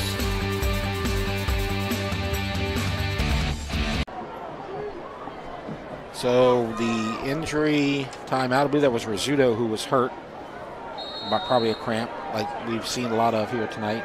2nd and 4 for the Chargers. Yeah, Laney Litchfield runs marathons and stuff. That She's getting her workout in tonight. Her and Josh running across the field. Yep. And it's third down and short after a 2-yard run. That was, I believe, number 6, Traven Hayes. Big play right here, Jeff. Yep. And they go to the line quickly, and they're not going to get it. It's fourth down. Big play by the Griffin defense. They were trying to maybe catch them off guard right there, but you see the defense makes the play, and now it's fourth down. They're going to go for it. And quick snap in the sprint by the quarterback. Didn't make it. No, unless they give him a generous spot. The far side official is already pointing in the Dutchtown direction. They make the stop on fourth down. Jeff, I think that's the same play, just to the different side of when they went fourth and 3 and that they scored on. They ran it to this sideline going the same direction. They run it the other way and they don't get it. And they tried to quick snap it, trying to catch the defense. I think it caught them off guard. Yeah. Because Dutchtown was still trying to get set up. Great job on that side of the defense for Dutchtown. And there were 2 or 3 defenders in on that tackle. The one that I saw was Camden Hanbury. And that's, you talked about it before. It's very normal for a Hanbury to make a big play on Dutchtown's defense. And now Dutchtown's got a chance to take the lead for the first time tonight. Quarterback keeper. Short gain. Fletcher. Yep. The other thing that we may see, Jeff, because in a game like this, everybody's legs gets heavy. You may see Walker Vice here maybe take a series to see maybe fresh legs can make a difference in this game. Yeah, he's in the game, not in the game, but like he's into it. He's got his helmet on. He's active. He's on the sideline. He's not just sitting back and kind of sulking. He's an active part of this team right now, so it wouldn't surprise me. You got that diamond left. Let's see what they do there. 4 against 2 right here. Got one over the top. And they do the quick one. Nice job. And that's Becknell, and he's got one man to beat, and he makes the tackle. That's number 1, Javen Holmes. That's the Houston commit that we were talking about. Very, very nice setup right here. They got a good wall. Hayden got on this guy and then tried to come off. But it's coming back.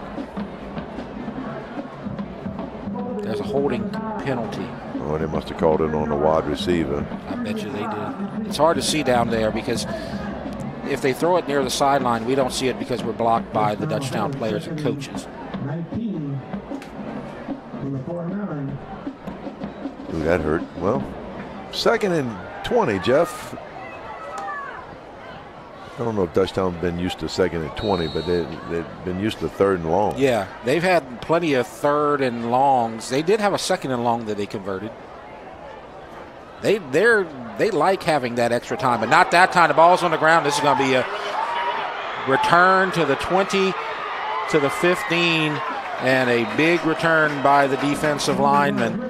And that may be a tough break for the Griffins. Good hustle by Martell Rogers to run that down. Could be a crucial play if Dutchtown's defense can hold up right here.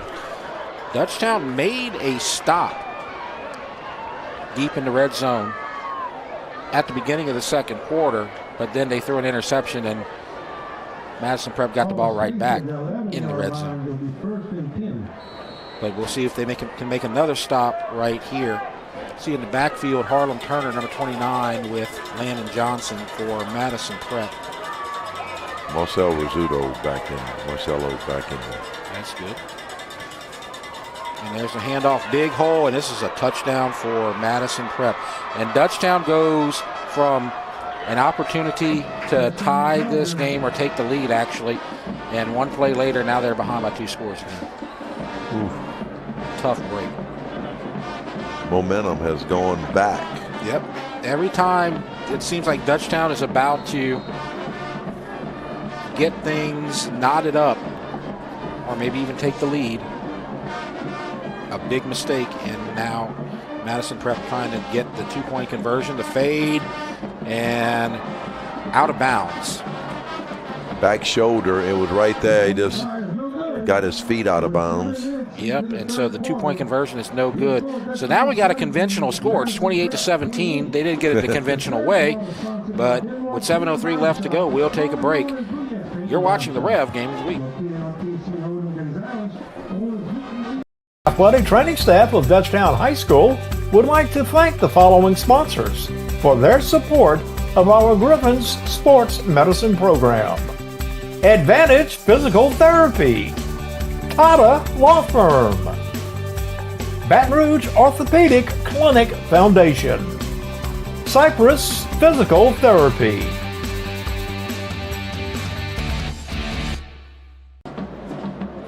Welcome back to the Rev Game of the Week, third quarter, 28-17, Madison Prep.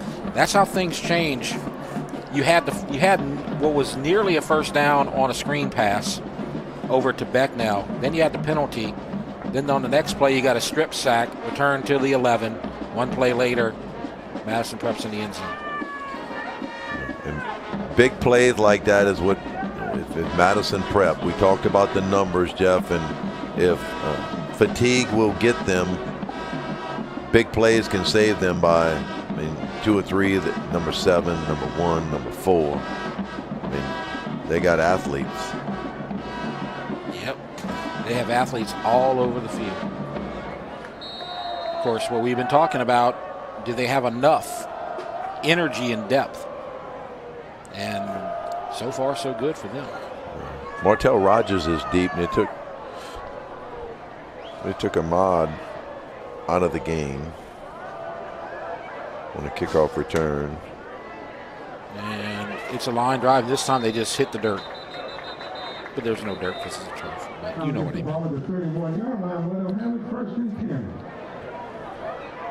That was 23-13. Gavin Sansbury that caught that kickoff. Oh, I thought it was 23. No, it was 13. Okay.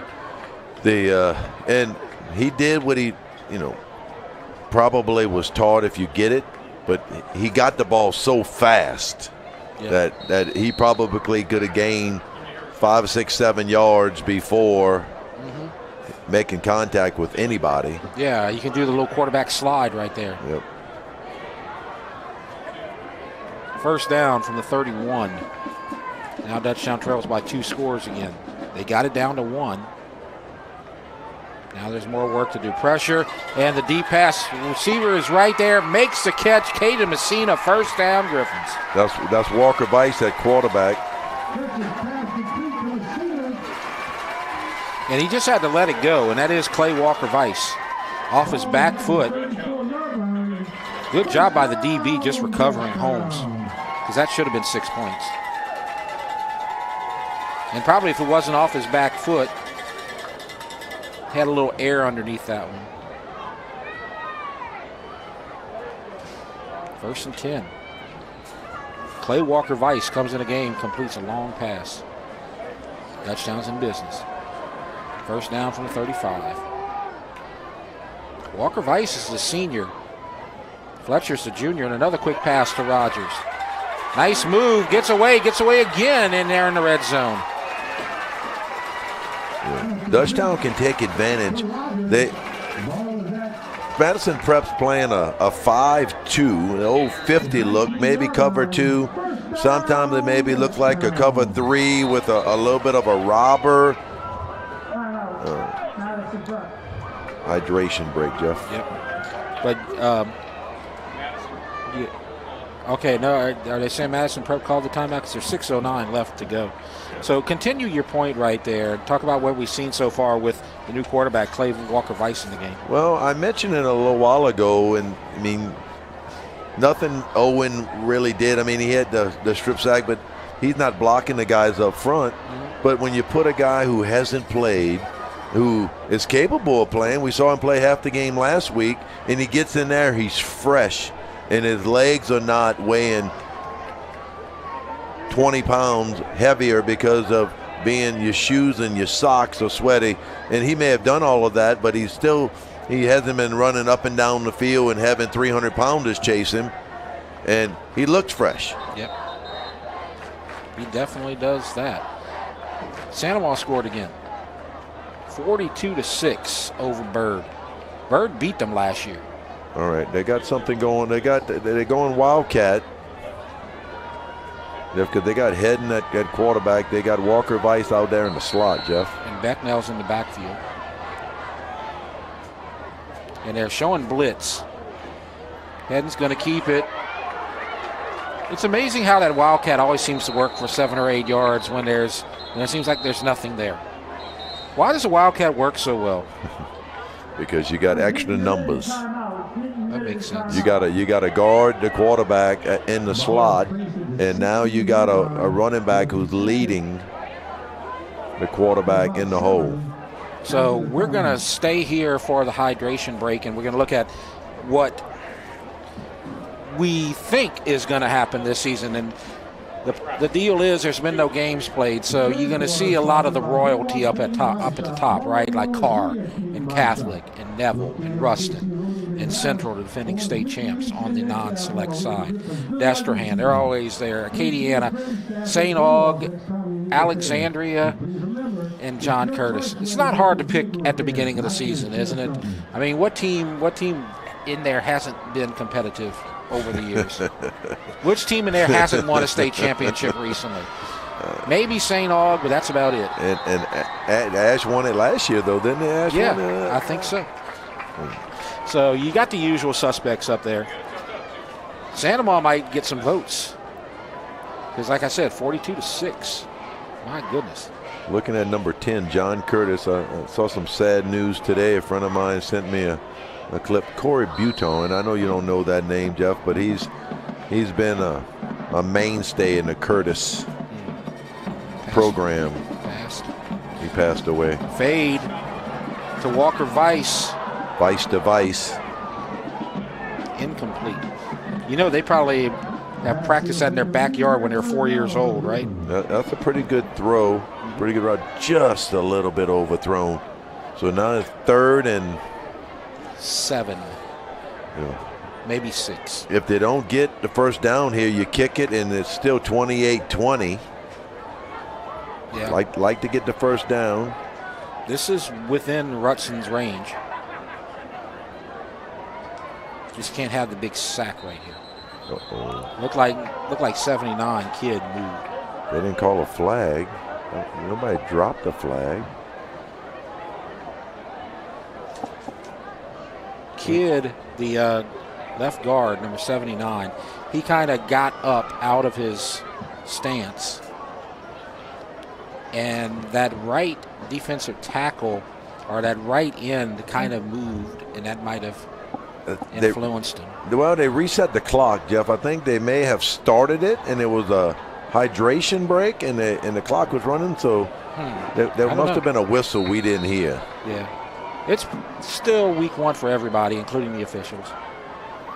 Shotgun, screen, Hedden, needs to break tackles.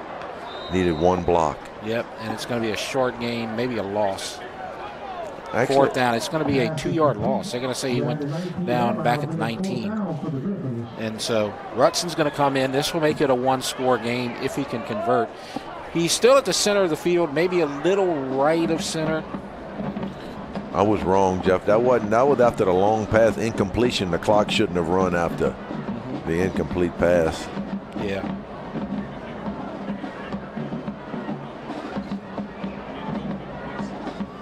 So field goal, and it is good. They didn't even move. The defense didn't even try to block it. And I thought that maybe that was just a whistle or something, but the kick is good. It's 28-20, 4:57 left to go in the 3rd. We'll take a break. You're watching the Rev Game of the Week. Athletic training staff of Dutchtown High School would like to thank the following sponsors for their support of our Griffin's Sports Medicine Program. Cypress Roofing, SCC Heating and Cooling, Raising Cane's in Prairieville, Hollis Orthodontics.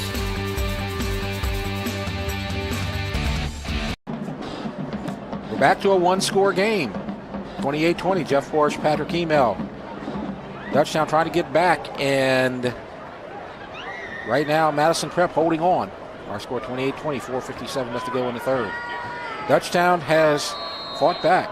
They've looked a lot better. Since that 16-0 lead, they've outscored Madison Prep 20-12. And now they're going to do the little reverse to get that ball back to Holmes. You just pitched it to him. Yeah. And, I thought he was going to get stripped from behind. I thought so too, Jeff. I thought there was going to be a strip right there. They obviously don't want to kick it to Holmes, so what do? You kick it short? Well, Holmes is going to come sneak up behind him and get it anyway. But they did a good job. I don't blame him for not wanting to get it to Holmes. Yeah, Holmes is a stud, that's for sure. Like I said, he is the Houston commit. P4 talent, 6'3", 204. He can run. Yep. He's a strong safety and a wide receiver. And you were saying that might be a linebacker-sized body. Yep, he put 20 pounds on and he'll be a linebacker. 1st and 10, Madison Prep. Handoff. Little to nothing. Dutchtown just got to, if they can avoid the big play, that's really what's gotten them, Jeff. And because I don't think Madison Prep, fatigue-wise, can put together a couple 70-yard, 80-yard drives without big plays. So just don't give up the big play. That was Hawkins. 2nd down, wide open, complete, but good job by the DB. Coming back up, number 10, Dunn. Braden Dunn. He's short. Be 3rd and about 2. Catch made by Tremel Sanford. That's the one that was cramping earlier. 3rd and 3. Dutchtown needs one more stop. They made a stop on their previous possession before the turnover. Quarterback rolls out. Gonna throw it and caught. 1st down. Nice spin move. And gets past Hanbury. He does a good job. We talked about earlier about the quarterback, Owen, when he rolled out to the left, be able to flip his hips and his shoulders, and quarterback for Madison Prep did a great job of kind of rolling to his left and flipping his shoulders and able to get that ball right on the receiver's hands. 15 minutes of football left. 1-score game. Handoff down. Big hit. And that was big number 45, Drew Price. And that's going to be no gain. 2nd down. That was Hawkins again on the carry. No, actually that was Turner, 29. I should know this answer. AJ and Drew twins? I don't know. One is 5'10", the other one's 6'2", so maybe not. At least according to our statistics. They're both over 300. They may be fraternal twins. And a quick pass, and the pass nearly jumped, and it's going to be a dangerous, maybe a touchdown, just like that. Yes, you had to. You took the risk and you tried to jump the play, but then what happens? You got one guy down there to defend, and he can't make the tackle. Yep, and I told you big plays is going to keep Madison Prep in it. I didn't think they could sustain that drive, but you get the ball in space, and when you're not as athletic as the guy you're guarding, you have to be fresher than the guy that you're guarding. And Dutchtown's defense been out there. They're carrying the heavy, humid legs. Yep. Another 2-point conversion. They need to make a stop right here to keep it a 14-point lead. Handoff. And did he spin into the end zone and get over? Nope. No, he did not. So the 2-point conversion from Roy Hawkins is no good. And so our score with 2:26 left to go in the third, it's a 2-score game again, 34-20, Madison Prep with the lead. You're watching the REV Game of the Week. Athletic training staff of Dutchtown High School would like to thank the following sponsors for their support of our Griffins Sports Medicine Program. Advantage Physical Therapy, Tata Law Firm, Baton Rouge Orthopedic Clinic Foundation, Cypress Physical Therapy,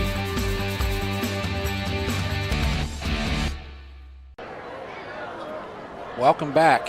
And, Coach, you know, I'm sure a lot of Dutchtown fans are frustrated because every time it looks like Dutchtown's going to get over the hump, they don't get over the hump. Well, you're playing athletes, man. That's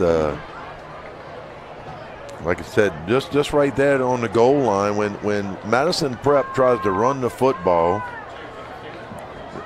between the tackles, Dutchtown's right there. Yep. Because they fresher and they deeper and they can get off the block better. But when the quarterback sits back there and he's able to throw it to these receivers, Coach Harrell's so used to playing man-to-man, and that's kind of his bread and butter. That's what he does.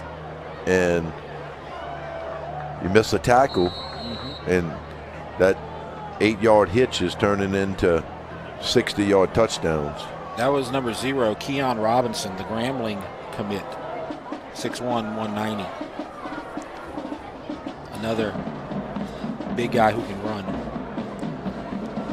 And here's a kick. And this time it's taken. And trying to cut inside to the 34. That's Shehade. Shehade, excuse me. No.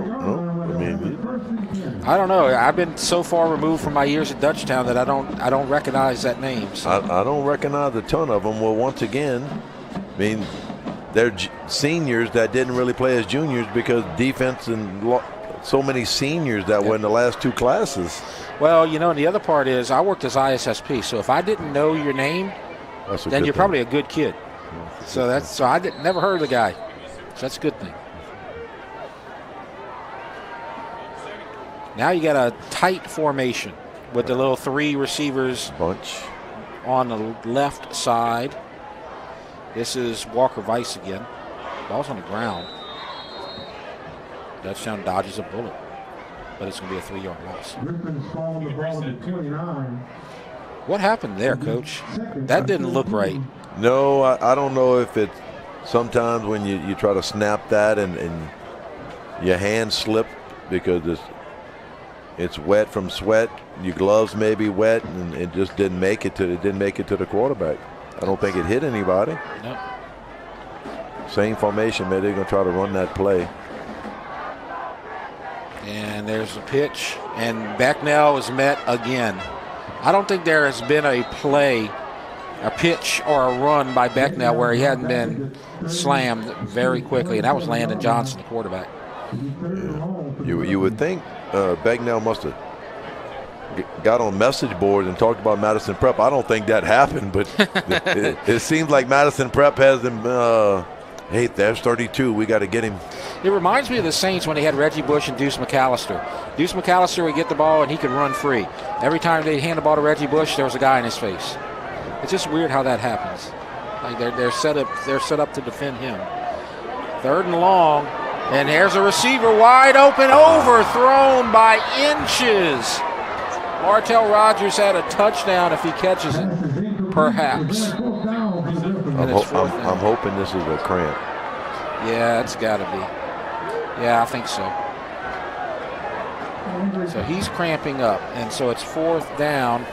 And what we'll do right now, we'll keep it here, and we'll see how long this injury takes place. But let's go ahead and talk about Madison Prep. They are in Class 3A, and we talk about how great they look here tonight. And it may not surprise you when you look at the Class 3A rankings and look at who's number 6. That's Madison Prep. St. James, when they have a good coach, they always have great athletes. Sterlington, that's up in where you know some people up by Monroe. Yep. U-High, well, what a surprise there. Amite, they're always good. Church Point, that's around the Lafayette area. Madison Prep, Lake Charles College Prep. George Sumner, that's up in Tangipahoa or something like that. Yep. John F. Kennedy, that's New Orleans. They always have a good program. And in Jennings, between Lafayette and Lake Charles. Some different names in that one. Yep. Unlike the 5A one, I mean, you don't see Jules Sumner in the top 10 very often. John F. Kennedy, it's been a while. Last year they were pretty good. Prior to that, I don't think you would have found them in the top 10. Right. The top 4 or so are pretty, but Amite's been a little while. since they've been there. The big defensive lineman that went to Alabama at one time, I think they played in the Dome that year. Yeah, they had a guy who won a Heisman Trophy that played for them one year. Yeah. And they went to Alabama. It's fourth down. And this is Rutson, I believe, the punt. And it's nearly blocked. Gets the Dutchtown bounce. And we're in the final minute of the third quarter. Dutchtown needs a 3-and-out. Or not necessarily a 3-and-out, but maybe a 5-and-out or something like that. They can't. What you can't have right here is a 5-minute drive. And then they get points on the board. Madison Prep got number 19, I think. He's the guy that almost blocked the punt. They don't have a 19, so it's not a 19, but he's grabbing the calf. When you reach that dehydration point, you're okay walking, but when you try to strain, and that's what he did, he almost blocked the punt. And a heck of an effort. And somebody's got to go call Coach Shake and see if they got any pickles in the concession stand and give them the pickle juice. Because they need something, because the cramps are contagious here tonight. You've seen it on both sides. And while they do the little stretch for the cramp, I guess we got time to take another break. Why not? I mean, not much to talk about here. Actually, he's getting up. Let's not take a break. So, yeah, I thought it may take a moment, but there's 47 seconds left to go in the third quarter. The worst thing that can happen is obviously points. If I think you're approaching that time in the game where if Madison Prep can make this a 3-score game, Dutchtown probably does not have much of an opportunity to come back. You got to get this ball back and not let Madison Prep score any more points. Yeah, I don't think Madison Prep can score any more if Dutchtown has a chance. I mean, you're down to possessions, and Dutchtown's just not going to get the football back that many times, and when they do, they're going to have to score. Now, they have scored in back-to-back drives, back-to-back touchdowns. And quarterback keeper, and Hanbury takes him down, and Odom helps him out on what might be the final play of the third quarter. Right there, Jeff. They may have to snap it one more time. You try to look at two clocks at one time. They're identical. They're completely identical. So you may have to run a play if there's like a split second. Now this will probably be the final play as number 2, Scott Brumfield, rides down the running back. So he's playing safety, so he's coming off the edge. And this is the final play of the third. When we come back, it's going to be a big play in the fourth quarter. Oh, yeah, this is going to be a big play of the game right here. So we're going to take that break now with our score at the end of the third quarter. Madison Prep 34, Dutchtown 20. We should have a good fourth quarter coming. Stay tuned. You're watching the REV Game of the Week. Athletic training staff of Dutchtown High School would like to thank the following sponsors for their support of our Griffins Sports Medicine Program. Cypress Roofing, SCC Heating and Cooling, Raising Cane's in Prairieville, Hollis Orthodontics.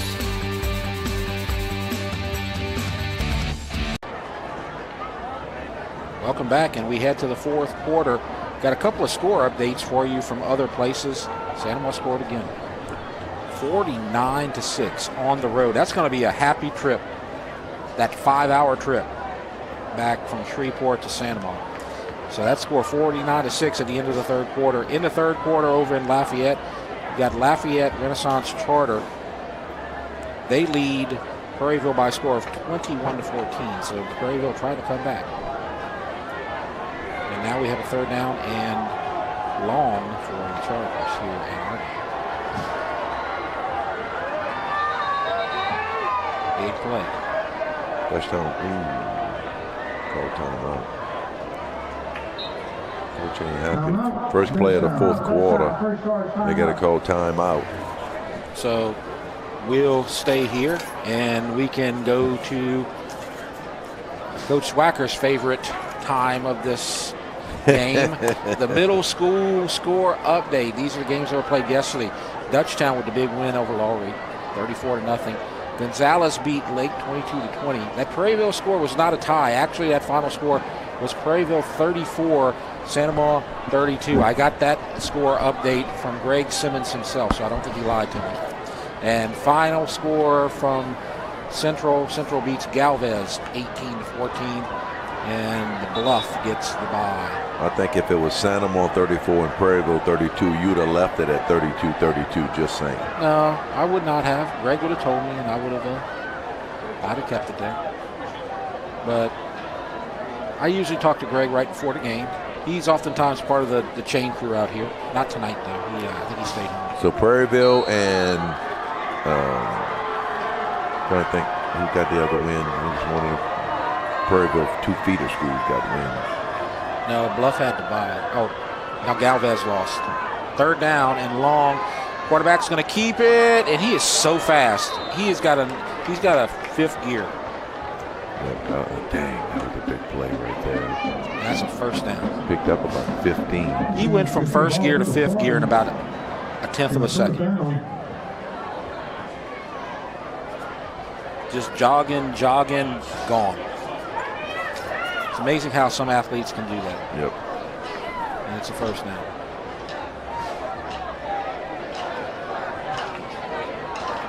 Like he's toying with it. Madison Prep's going to take that time. They're going to, it's already 8 seconds left to go on the play clock. They're not going to be in any kind of rush to. Nope. And like I said, they know that one more score ends it, probably. And did this end it? No. Good job disrupting the play and getting the defenders a chance. And Bryant McBride finally comes in and makes a tackle. That is a big run right there. And that's Hayes, I believe, on the carry.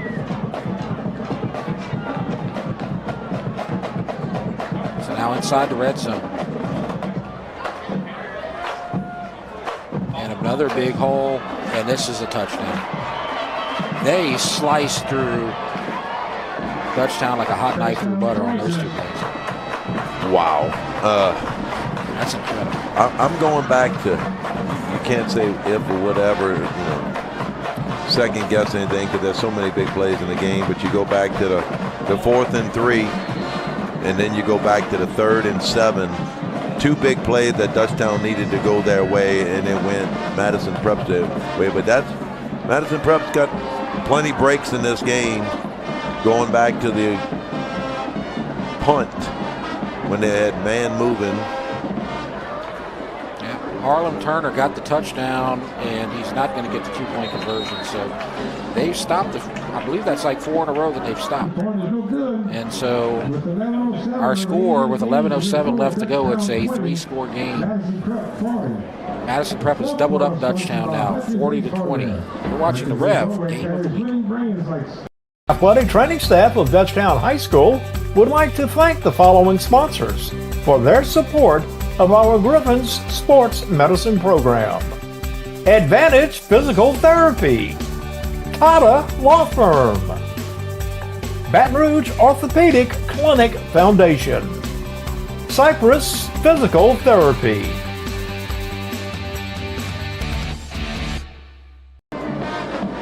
Welcome back to the REV Game of the Week, and it's 40-20.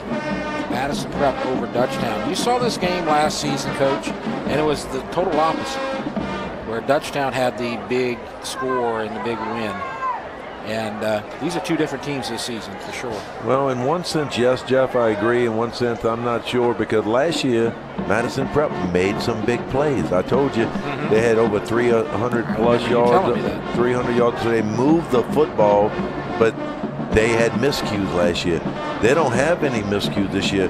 The quarterback never ran back 15 yards to go get a snap tonight. They didn't put the ball on the ground. Dutchtown have a turn. Dutchtown threw no turnovers. Dutchtown has the interception and the strip sack, and no turnovers by Madison Prep. So, and the botch fumble, the interception, the strip sack. I mean, Dutchtown's got 3 turnovers. Madison Prep got 0. Oh yeah, I forgot about the muffed. So that's a 3-0. A 3-0 turnover advantage. And when you have a 3+3 turnover advantage, you're going to win, right? All other things being equal. In this game, you're going to be ahead by 20. Yeah. 3 possessions, 3 turnovers. That's pretty much what it was. Because you know what? I believe they scored on all 3. Up front, we scored after that. We had the interception that was at the 10. They scored on that. And then you had the strip sack that went down to the 10. And they scored on the next play, too. Yep. So that's your 3 possessions right there, the 3-possession lead. Dutchtown made the mistakes, and Madison Prep is not. Owen Fletcher back at quarterback, Jeff. Now, Dutchtown can still come back, but they have to be perfect the rest of the night. And that's going to be a loss. 52. We called his name a lot, Darius Mack. Loss of yard will be 2nd and 11 for the Griffins. 6'1", 225, junior.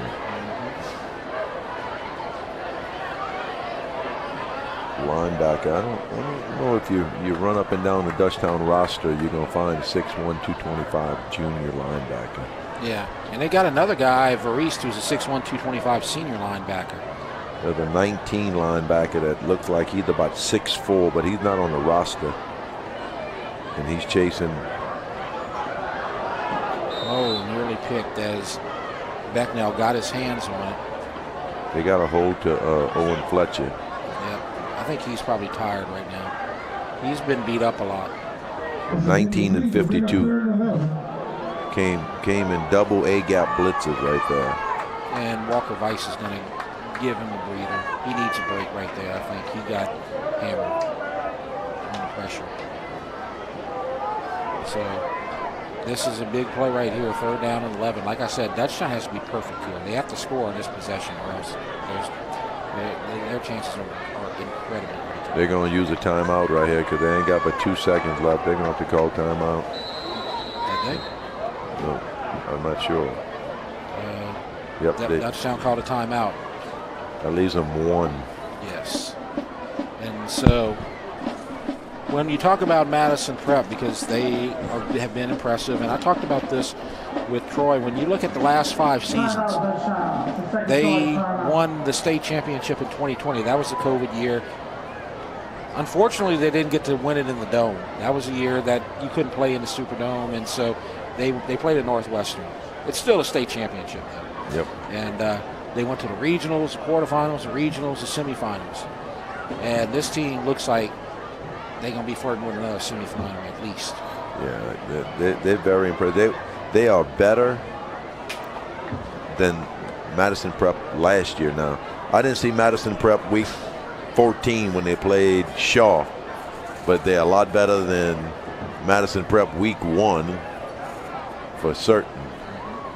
And I would tell you, looking down their schedule, they probably got U High circled. Yep, that's going to be a war for sure.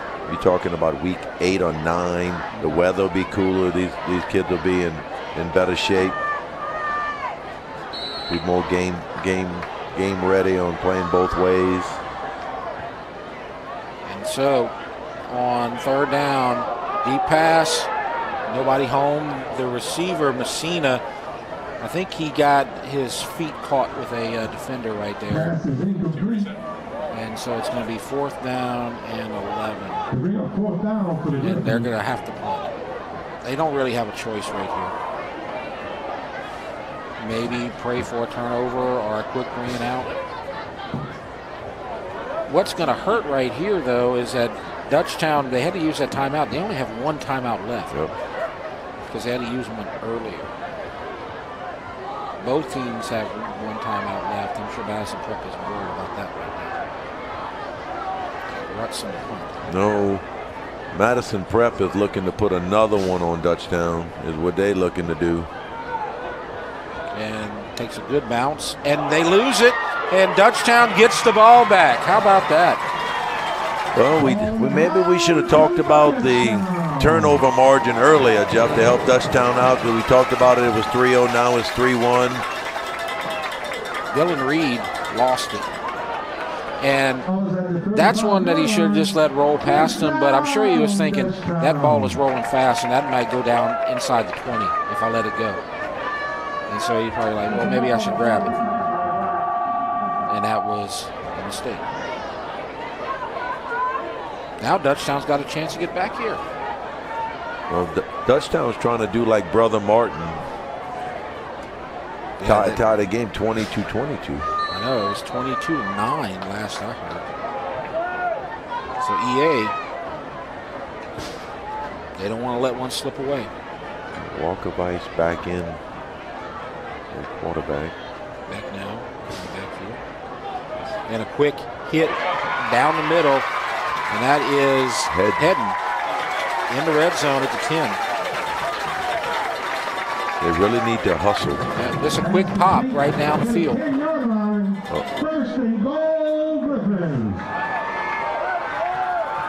So Dutchtown can get it to 2 scores with a touchdown right here. Not Walker. Owen back in the ball game. Eagle eye out there. He's got Becknell in the backfield. And they don't need to give Madison Prep any time to rest. Keeper to the corner, and he scores. And it's 40-26. It's a 2-score game again. Dutchtown did what they had to do the unconventional way by punting and the returner losing the football and Dutchtown getting new life. Every time you've had a turnover tonight, Coach, the team scored right off. Dutchtown needs to get a couple more. Extra point is crucial right here. They can get to 13. Yeah, you don't want to be in a situation where you have to go for 2.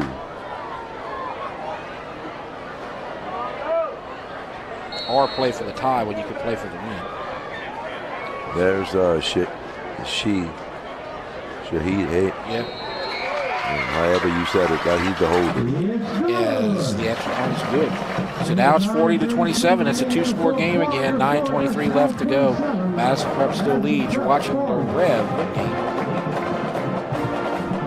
Athletic training staff of Dutchtown High School would like to thank the following sponsors for their support of our Griffins Sports Medicine Program. Cypress Roofing, SCC Heating and Cooling, Raising Cane's in Prairieville, Hollis Orthodontics.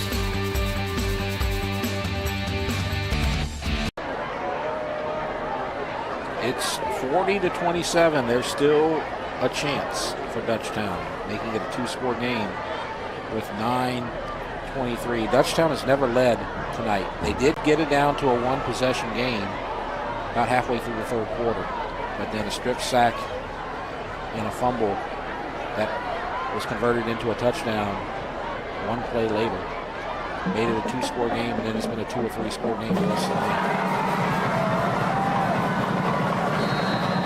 You have an onside kick right here, Coach? That's what I was thinking. I don't know if they... Nope. No chance. As they kick it to the deep man, Holmes. He has had some nice returns tonight. Not this time. It's a decent return, 48 yards. Not as fresh. Jordan Odom makes the tackle. So special teams does their job. Now, 3 and out. Something to remember, Dutchtown only has that 1 timeout left. Yeah, they probably wish they had that, a couple of them back. Madison Prep, you figure they're going to use the entire clock until they don't have to. I don't know if it's strategic or whether or not it's resting. Maybe it's a combination of both.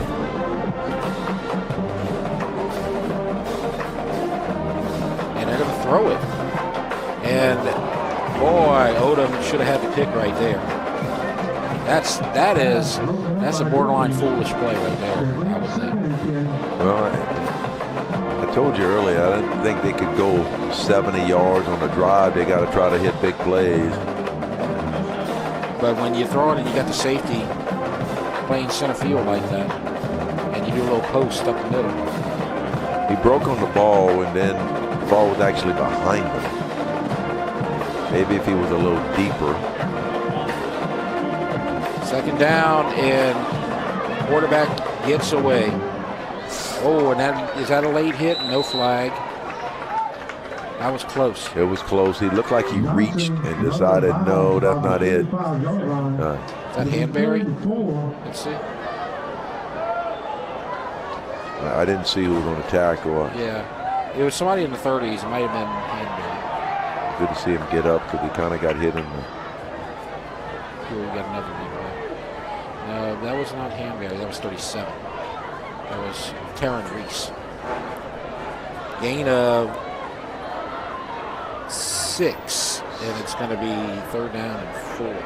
I tell you who's not in the game. The 37, the sophomore. And this Pressure. Can he get away? Can he get away? Still running for his life. The coaches are yelling, throw it away, and he's going to get a first down. Wow. You could hear the coaches screaming, throw it away, through the wall. He had a different idea. Get the first down. Yeah. Get the ball up there by the wow, that was. And I think he was jogging the entire time, because you saw him get that 5th gear when he needed it on 3rd down earlier. I think he stayed in 1st gear the whole time right there. Braden Dunn, when he made that play in the end zone, Jeff, on that 2-point conversion, I think, he landed awkwardly on like a hip pointer type. Yep. And he played, and he's not in the game right now. And that's why 37, the sophomore, I think, is playing corner. He's the sophomore DB, Reese. Yeah. Is in the place of Braden Dunn. That was Profit on the carry, and he gets another first down. So you were that close to getting the ball back, and now you have a first down, you're on Dutchtown side of the field. This game can turn that fast. Dutchtown could have been in a position where he could have made it a 1-score game. Yeah, it's not always about the X's and O's. Sometimes it's about the Jimmys and the Joes, and Seven's a heck of a player. Yep, and he never froze. He's only a junior. The guy was ice cold right there, because he could have panicked, he could have thrown an interception, he could have taken a sack, and he found a way to get out. 2nd down and 6, maybe 7.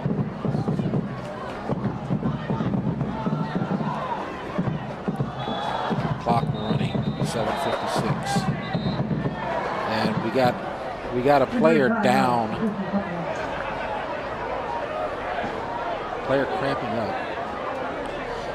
I don't know. I think the player was that was out there. You could tell that he was kind of injured, maybe had a cramp, but he wasn't going down. He was trying to maybe get through it, and I think finally he got to the point where he's like he had to take him out. Well, I'm glad you saw that, because and I think Coach Harrell saw that, because he was telling them, because if he doesn't go down, they're going to snap the football. Yeah. And Harrell realized that, hey, I need people that are 100% on the field to chase. Yeah. I think that's exactly what happened, because the guy was in motioning like, hey, I'm hurt, coach. I'm hurt, coach. And coach is saying, well, get down. We can't call a timeout right here. Exactly. I think that's what was going on. And I think Harrell was telling the official, hey, my guy is hurt. That's Hanbury. You know, if he's like his brother, he's going to try to play through it. It's hard to believe it. He's in his 3rd year at Southeastern. 2nd year as a starter. Did he play last week? You were able to see him. No, I didn't even. I was too busy watching the Regal Blue dancers to.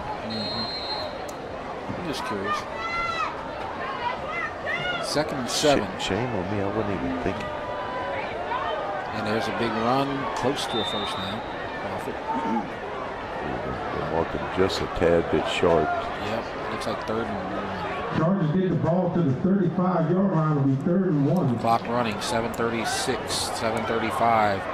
The clock is Madison Prep's friend, but they haven't really been milking it, and they don't right here. They snap it with 23 seconds, but if you score a touchdown right here, it doesn't matter. They're in the red zone.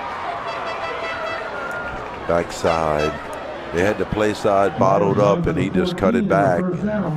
It's John Profit. He's made a profit tonight. Yes, he has. Profit, Hawkins, and Turner have all done a great job in the backfield. I'm not talking about the Prophet. No. Yeah, not that type. No. Dutchtown's been paying Profit. There he is. Profit is in or short? He's short at the 1. Just short. So Profit couldn't get paid dirt. I see what you did right there. Hey, what? That's pretty good. That's a pretty good camera work right there. Yes, it is. 40-27.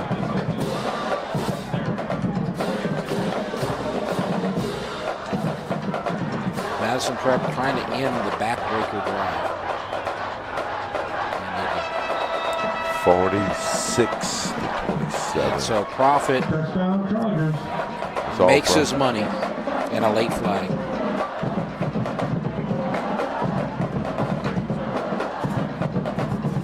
And that's probably in the unsportsmanlike area.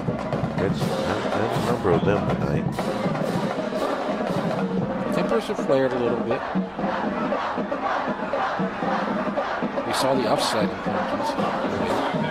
I think last week against Catholic in the Jamboree was 14-7. They only played a half a game.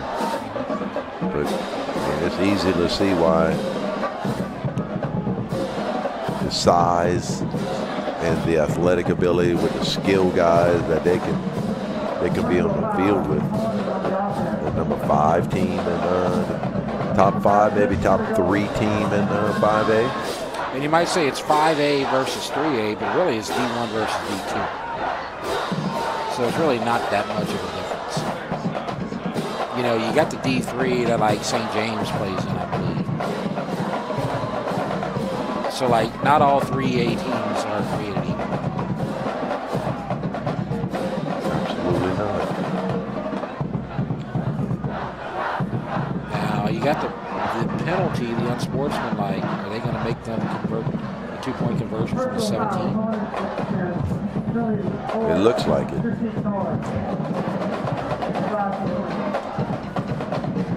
Which if there was another 6 minutes on the clock, I would tell you that would be huge. But Dutchtown stopped the last, I think, 4 2-point conversions. Yeah, at least.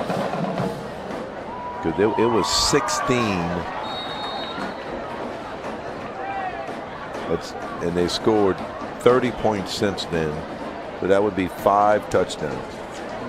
So Dutchtown stopped them on 5 straight 2-point conversions, if my math is correct. You know what I find interesting too? Dutchtown's always had a great defense, and the only team that I ever remember scoring in the 40s against Dutchtown was Catholic High. You see another flag, and it's the clock runs out, so that was play clock. But like I can remember when Dutchtown was kind of down toward the end of Benny Saya's era and beginning of Guy Mastretta's era, when they were playing those really good Catholic teams with Darius Geis and Clyde Edwards, Hilaire, and all that. They would put up 40 or 50 with Dutchtown. Nobody else I've ever seen put up 40 or 50 with Dutchtown. It's been a while, man. I rattled off the defensive coordinators. Now, granted, some of those teams have had Carter Hanbury on them. They've had Landon Collins on them. They've had Eric Reed, Justin Reed, several safeties. And this team had 0 returners on defense. And you're playing a really good team. I'm not excusing what's happened out here on defense, but it may be understandable. You're playing a really good team, and you got a defense that's kind of still green. Yeah, you got to go through through the valley to a certain extent, through the wards. And it's good to get this experience right now, so when you hit district play, because in 3 weeks you'll be playing Santa and you can't be giving up 46 to Santa. I don't think Santa Mo's O-line is going to average 330. And they're going to get the conversion. He's so good. Landon Johnson, a man among boys out there, and it's 48-27. 6:43 left to go. Let's take a break. You're watching the Rev Game of the Week.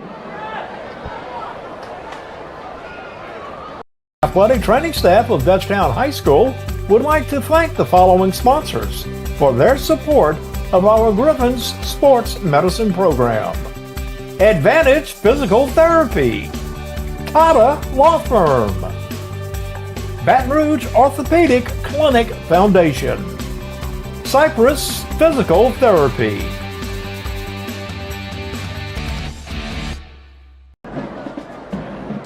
Welcome back to the Rev Game of the Week. Madison Prep. Dutchtown can't stop them right now. It's 48-27. It was a one-score game halfway through the third quarter, but Madison Prep has put another 21 points up on the board, and Dutchtown can't keep up. Well, the one thing that Dutchtown was hoping, and we talked about it, with the fatigue of Madison Prep, but the skill guys have been enough to carry the quarterback picking up that 3rd and 7 on that. With that this That's drive? a previous drive. But yeah, the one where he was running around for like 15 minutes, that was on this drive. But you had the one on the previous drive where he was jogging downfield and he accelerated and ran past everybody. As you see the return for the Griffins. And Dutchtown has the ability to score. But now you got to get 4 scores to win in 6.5 minutes. And that means that if you score 4 times, you still have to stop Madison Prep every time, and that's been the problem. So it's been tough here tonight. Absolutely. Next week they're going to play Ponchatoula. That'll be interesting. This game going on 2 hours and 45 minutes. It's going to be every bit of 3 hours when it's all said and done. Yeah, you had a lot of cramps and injuries. You had a lot of stoppages because of points that were scored. Is that Fletcher, I believe, back in the game? Yep. Yes, he is. He's played hard. He had that nice touchdown pass to Rogers. Yep. He's done a good job tonight. He seems like he's going to be a good leader for this offense this season. You just can't have 320-pound guys land on him too often. He's been 7 or 8 or 9 times tonight. It's a little delay to and that doesn't fall. A little sprint draw where they pulled the backside guard and tackle. Yeah. And it's almost like Madison Prep. They're big enough to be playing with 12. We're at the hydration break. We talked about Madison Prep and their success. Dutchtown's had a lot of success in the last 5 years. 2 years ago, they went further than any Dutchtown team ever did. And if it wasn't for a stupid rain delay, they would have made it to the Dome 2 years ago. If you were there, you know that was what they were that close. They had that game won, and then everything changed. And then last season you had a really disappointing team that they weren't a disappointing team, but you had a disappointing end because Walker seems to have their number, and they drew them in the first round of the playoffs. Yeah, and you're 9-1, or I guess we're 8-1 on the regular season. You had that bye week, and so then when it comes to the power points, it's all about matchups. Yep. And we had a great draw when 2 years ago in 23, and we caught Central before Central became Central. Yep. And they were really good, and we got them to play them at home. that night, and then it just lets you know how hard it is, Jeff, to play well and win in 5A football. Fletcher goes down again. Just doesn't have a chance. Because those guys, not only they're big, they're fast. Knocked down about the 28-yard line. 52. Mac and the junior. Yeah, these aren't just a bunch of sumo wrestlers that are down there. These guys can run. 19, we don't have his name either, linebacker. He looks as good or better than Mac does. So this is the strategy that Dutchtown had on their previous possession. Punt and hope for a turnover. And it worked last time.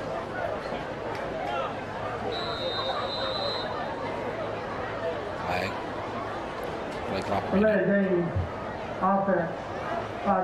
Now, if Madison Prep comes out throwing the ball or doesn't use all 40 seconds of the play clock on this next possession, I will be shocked.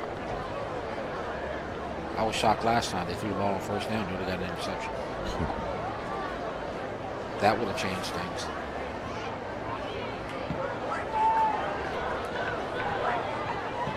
And it takes the bounce, and Madison Prep has been instructed to don't go anywhere near that football.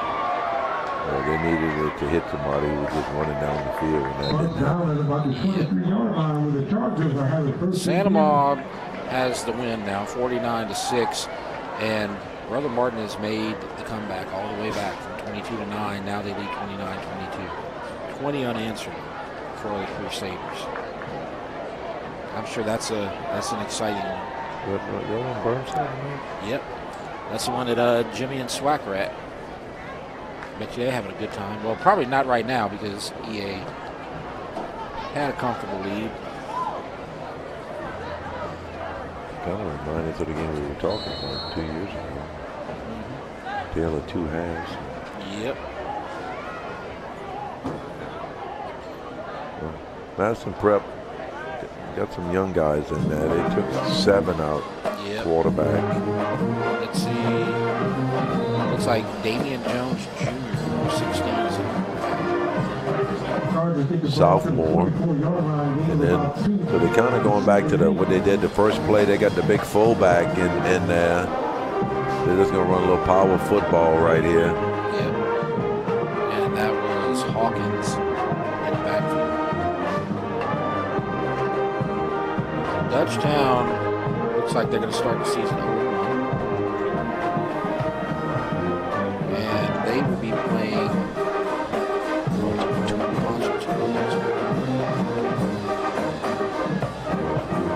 and there's a fumble and there's a touchdown. Hold the phone. Maybe. Jordan Odom with the touchdown. I think Seven's coming back in the game. I think you'll see an onside kick this goal. Yeah.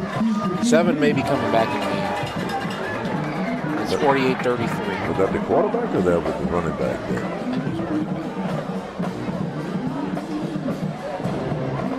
Man, all you have to do is not turn the ball over.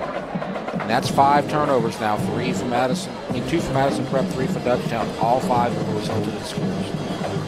And it's a 2-score game.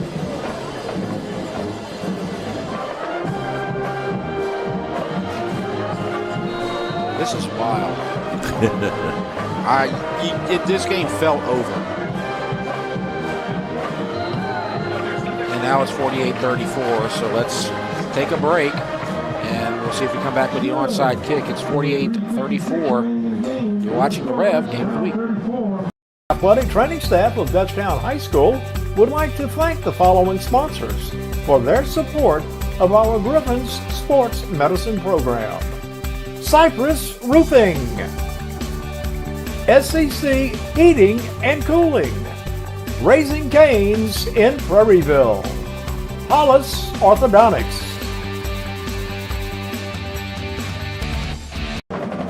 Personal typewriter. Back to the action. 48-34 is our score. Now,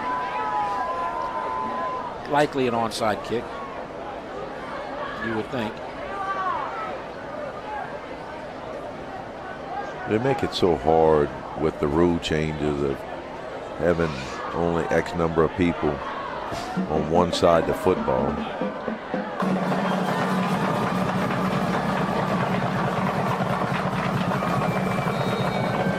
So we'll see what happens. And they're trying it, and it's short. Bounces out of bounds. That's flag. Offsides. Yep. Do you get another chance, or is it like? Yeah, they is blew it like dead. pros No, where you blew it dead, so technically it wasn't a play. So it's not like you can decline the penalty. Okay, so there you go. But Madison Prep has 5.5 guys on this side of the football. Not including the guy that's 10 yards deep. Okay, maybe they were short bodies. So they put one on and they took him off.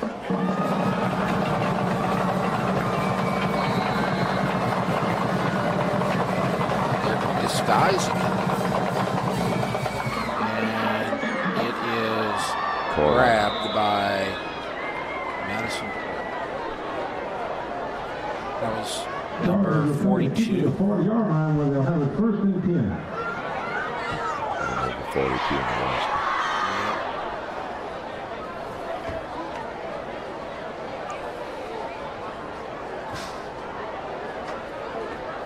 So now, barring a turnover, and are we going to see Johnson back in the game, number 7? Yes. Yes, you are.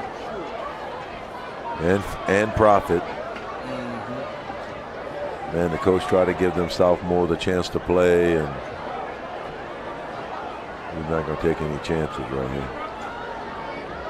Nope. And he's just going to hit the turf. Make them use a timeout. Yeah, that's the closest thing to a bad snap that Madison Prep has had tonight. Yep. It was high, but it wasn't snapped hard enough that it was going to go much past the quarterback if it got over his head. They've got 23 seconds before they need to snap the ball. Now 18.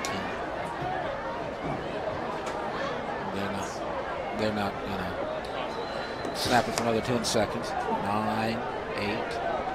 Dutchtown has one timeout left. No turnovers in this game is done. I don't think there's enough time.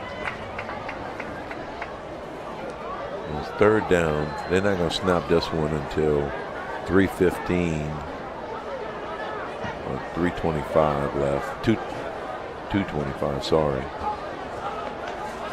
This is Harlem Turner, number 29. I would think Dutchtown is going to use their timeout after this play. Coach Mistretta standing there and they're throwing it. Oh, wow. And he is wide. Look at this. That is wide open. And down at the 2. They're going to call him down to 5. And that was Tremel Sanford.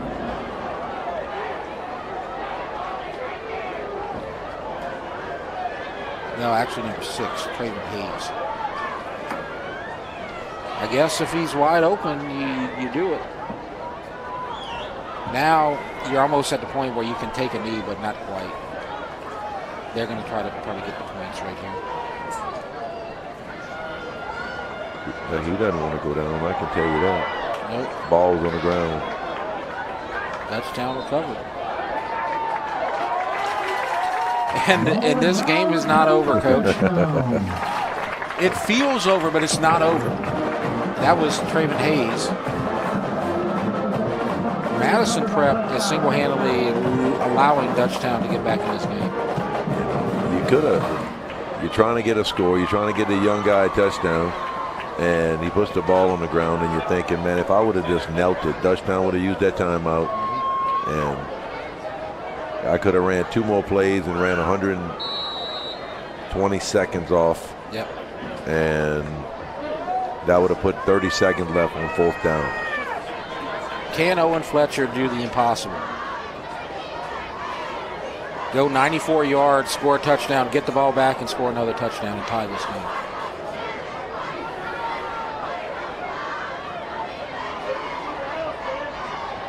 Quick pass. Out of bounds. Seen it. Big hit. 48-34. We have reached a point, though, where if Madison Prep gets the ball, they can end the game by taking it.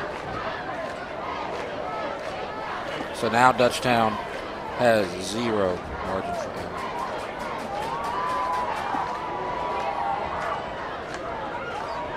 Maybe less than 0. That's Walker Vice. You got to get out of bounds. And I think with the help of the defenders, he got out of bounds. Yep. 1:39 left to go. 27-yard line.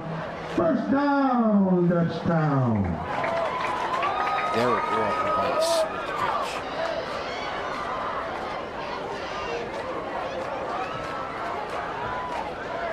Can they get Rogers on one more post?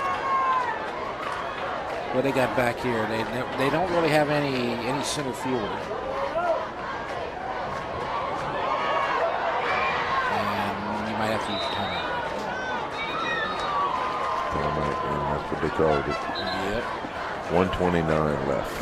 Let's go to Dutchtown's schedule because they're trying for the 4-peat, and this game is meaningless in terms of a district title. This is a learning experience for Dutchtown, win or lose. But Dutchtown's schedule, you get Ponchatoula next week, then you're going to beat Collegiate for homecoming. Then you get Prairieville, that's a winnable game, obviously. Then Santa Maria, that's the game that you probably have penciled in as like the next challenge. Then you got the open dates, Denham, Walker, EA, and Live Oak. How big is that Santa Maria game? It's big, but they can't look past 9:26 on the schedule. Yeah. So, yeah, that Prairieville game, Prairieville could have and probably should have won that game.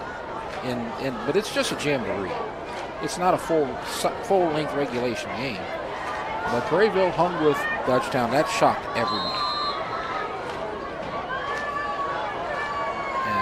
And can Prairieville hang with them in the regular season? We'll see. 21-14, last score we got. Yep. And that's against a pretty good school, Lafayette Renaissance Charter. Again, a team that you probably have never heard of, but that's Trev Falk and all his Lafayette Christian people. What a championship pedigree. Mm-hmm. From the feed that I was following, Prairieville scored on the first play of the game. Then Lafayette scored with 3 touchdowns in a row, and then last I heard was 21-14 in the third quarter. I have no comments. 3rd down and 7, and behind Walker Vice. Walker Vice was the guy who caught the touchdown in that jamboree victory against Prairieville. Brother Martin held on. They beat East Ascension. That's a tough one, man. They're trying to. EA left it on the field, man. They had a chance, but they just couldn't hold it. Well, sometimes the new coach comes in and you go 3-7 and you feel like you missed a couple wins, and then next year you're right there with a team like Brother Martin. Yeah. And there's a little post to Rogers, but can't take it a distance. Christopher Barber comes and makes the tackle, but Dutchtown is moving. They can make this a one-possession game. Again, theoretically, they could tie it. That sounds crazy.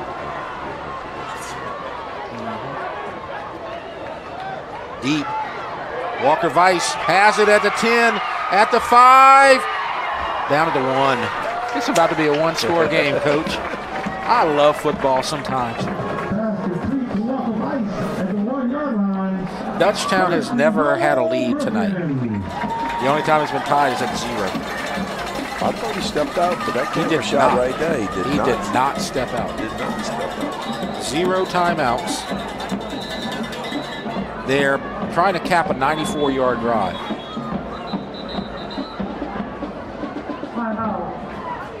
So Madison Prep calls the timeout. Dutchtown was about to get 12 men on the field, and that was going to be a 5-yard penalty and a 10-second runoff. Could be, but I don't know. There were a couple of guys standing near the sideline that were just—I don't know if they were trying to get out or come in on the Madison Prep side, but they were forced to call a timeout. This game's not over, but we can talk about next week real fast again. Our game of the week, we got 3 of them. You got Cecilia at Santa Maria on Thursday night. You got Parkview at Prairieville. I'll be at that game on Friday night. And then you got Port Allen and Donaldsonville next week. And then 2 weeks from now, you got John Kennedy and Santa Maria. So, and also Collegiate at Dutchtown. So lots of games on the Rev Game of the Week. And don't forget, you also have VarsitySportsNow.com. Subscribe to that, and you get even more games.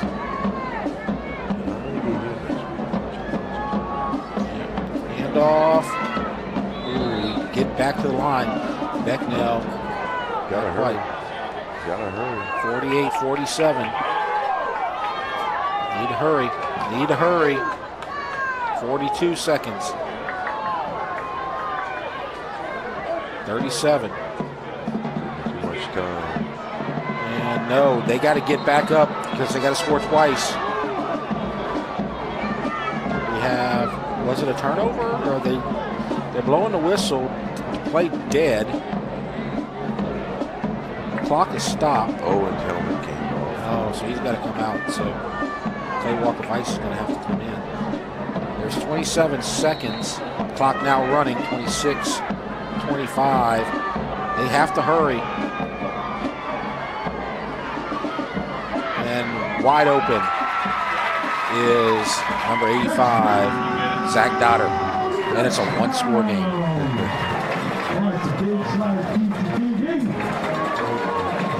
I would have lost if you would have gave me an over and under 85 points in this game. Yep. Dutchtown can still tie or win this game.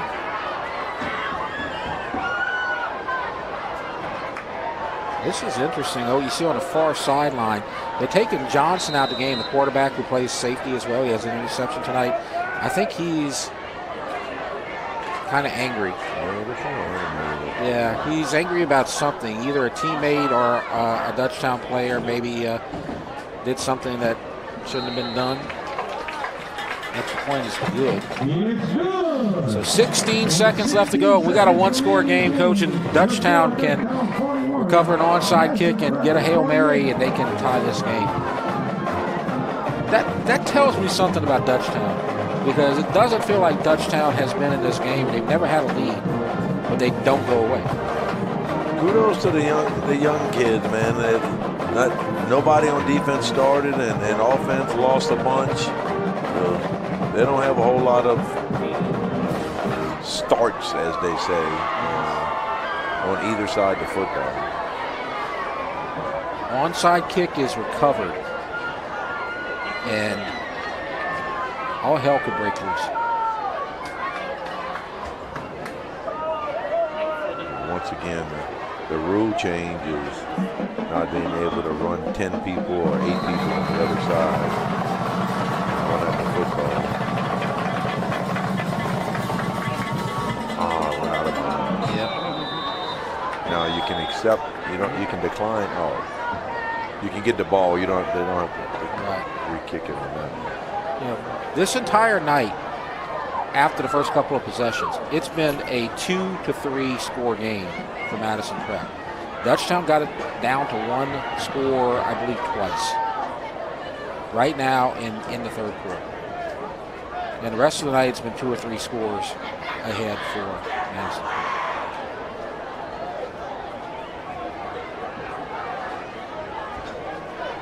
And so now Madison Prep will get the ball. And unless we get the miracle at the Meadowlands, all you young people look that up. This game is 1 knee away.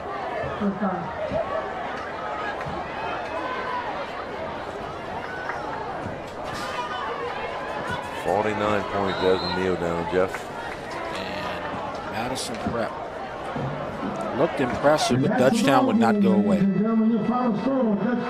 Kudos to Madison Prep. They played hard, and they've got some studs, and they're going to do some damage this season. But also, let's give some credit to Dutchtown because they seemed out of this game most of the night, and this final score was 48-41. So even though this is a loss for Dutchtown, it could have been a lot worse because Madison Prep is a fine football team. They're going to put 48 on half their schedule. Yep. Number 7, Landon Johnson. He's a player.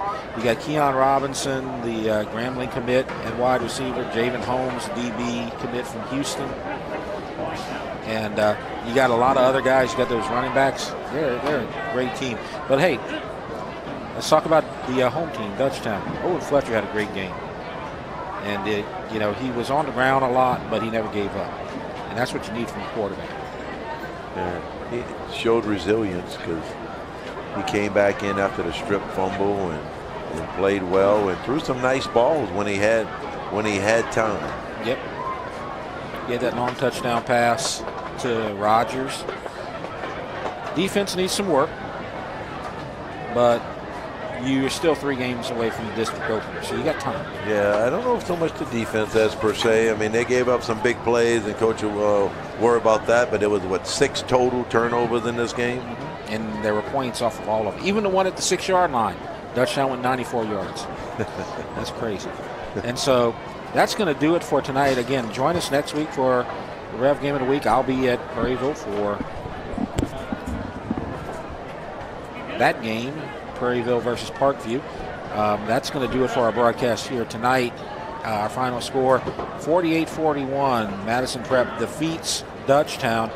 Thanks to Patrick Email for joining me tonight. Thanks for Andre Chapoy here in the director's seat. And thanks to Lyle Boudreau for giving us all the information and doing a great job producing tonight's broadcast. That's going to do it for us tonight. I'm Jeff Porsche. Thank you for joining us this week. You're watching the Rev Game of the Week.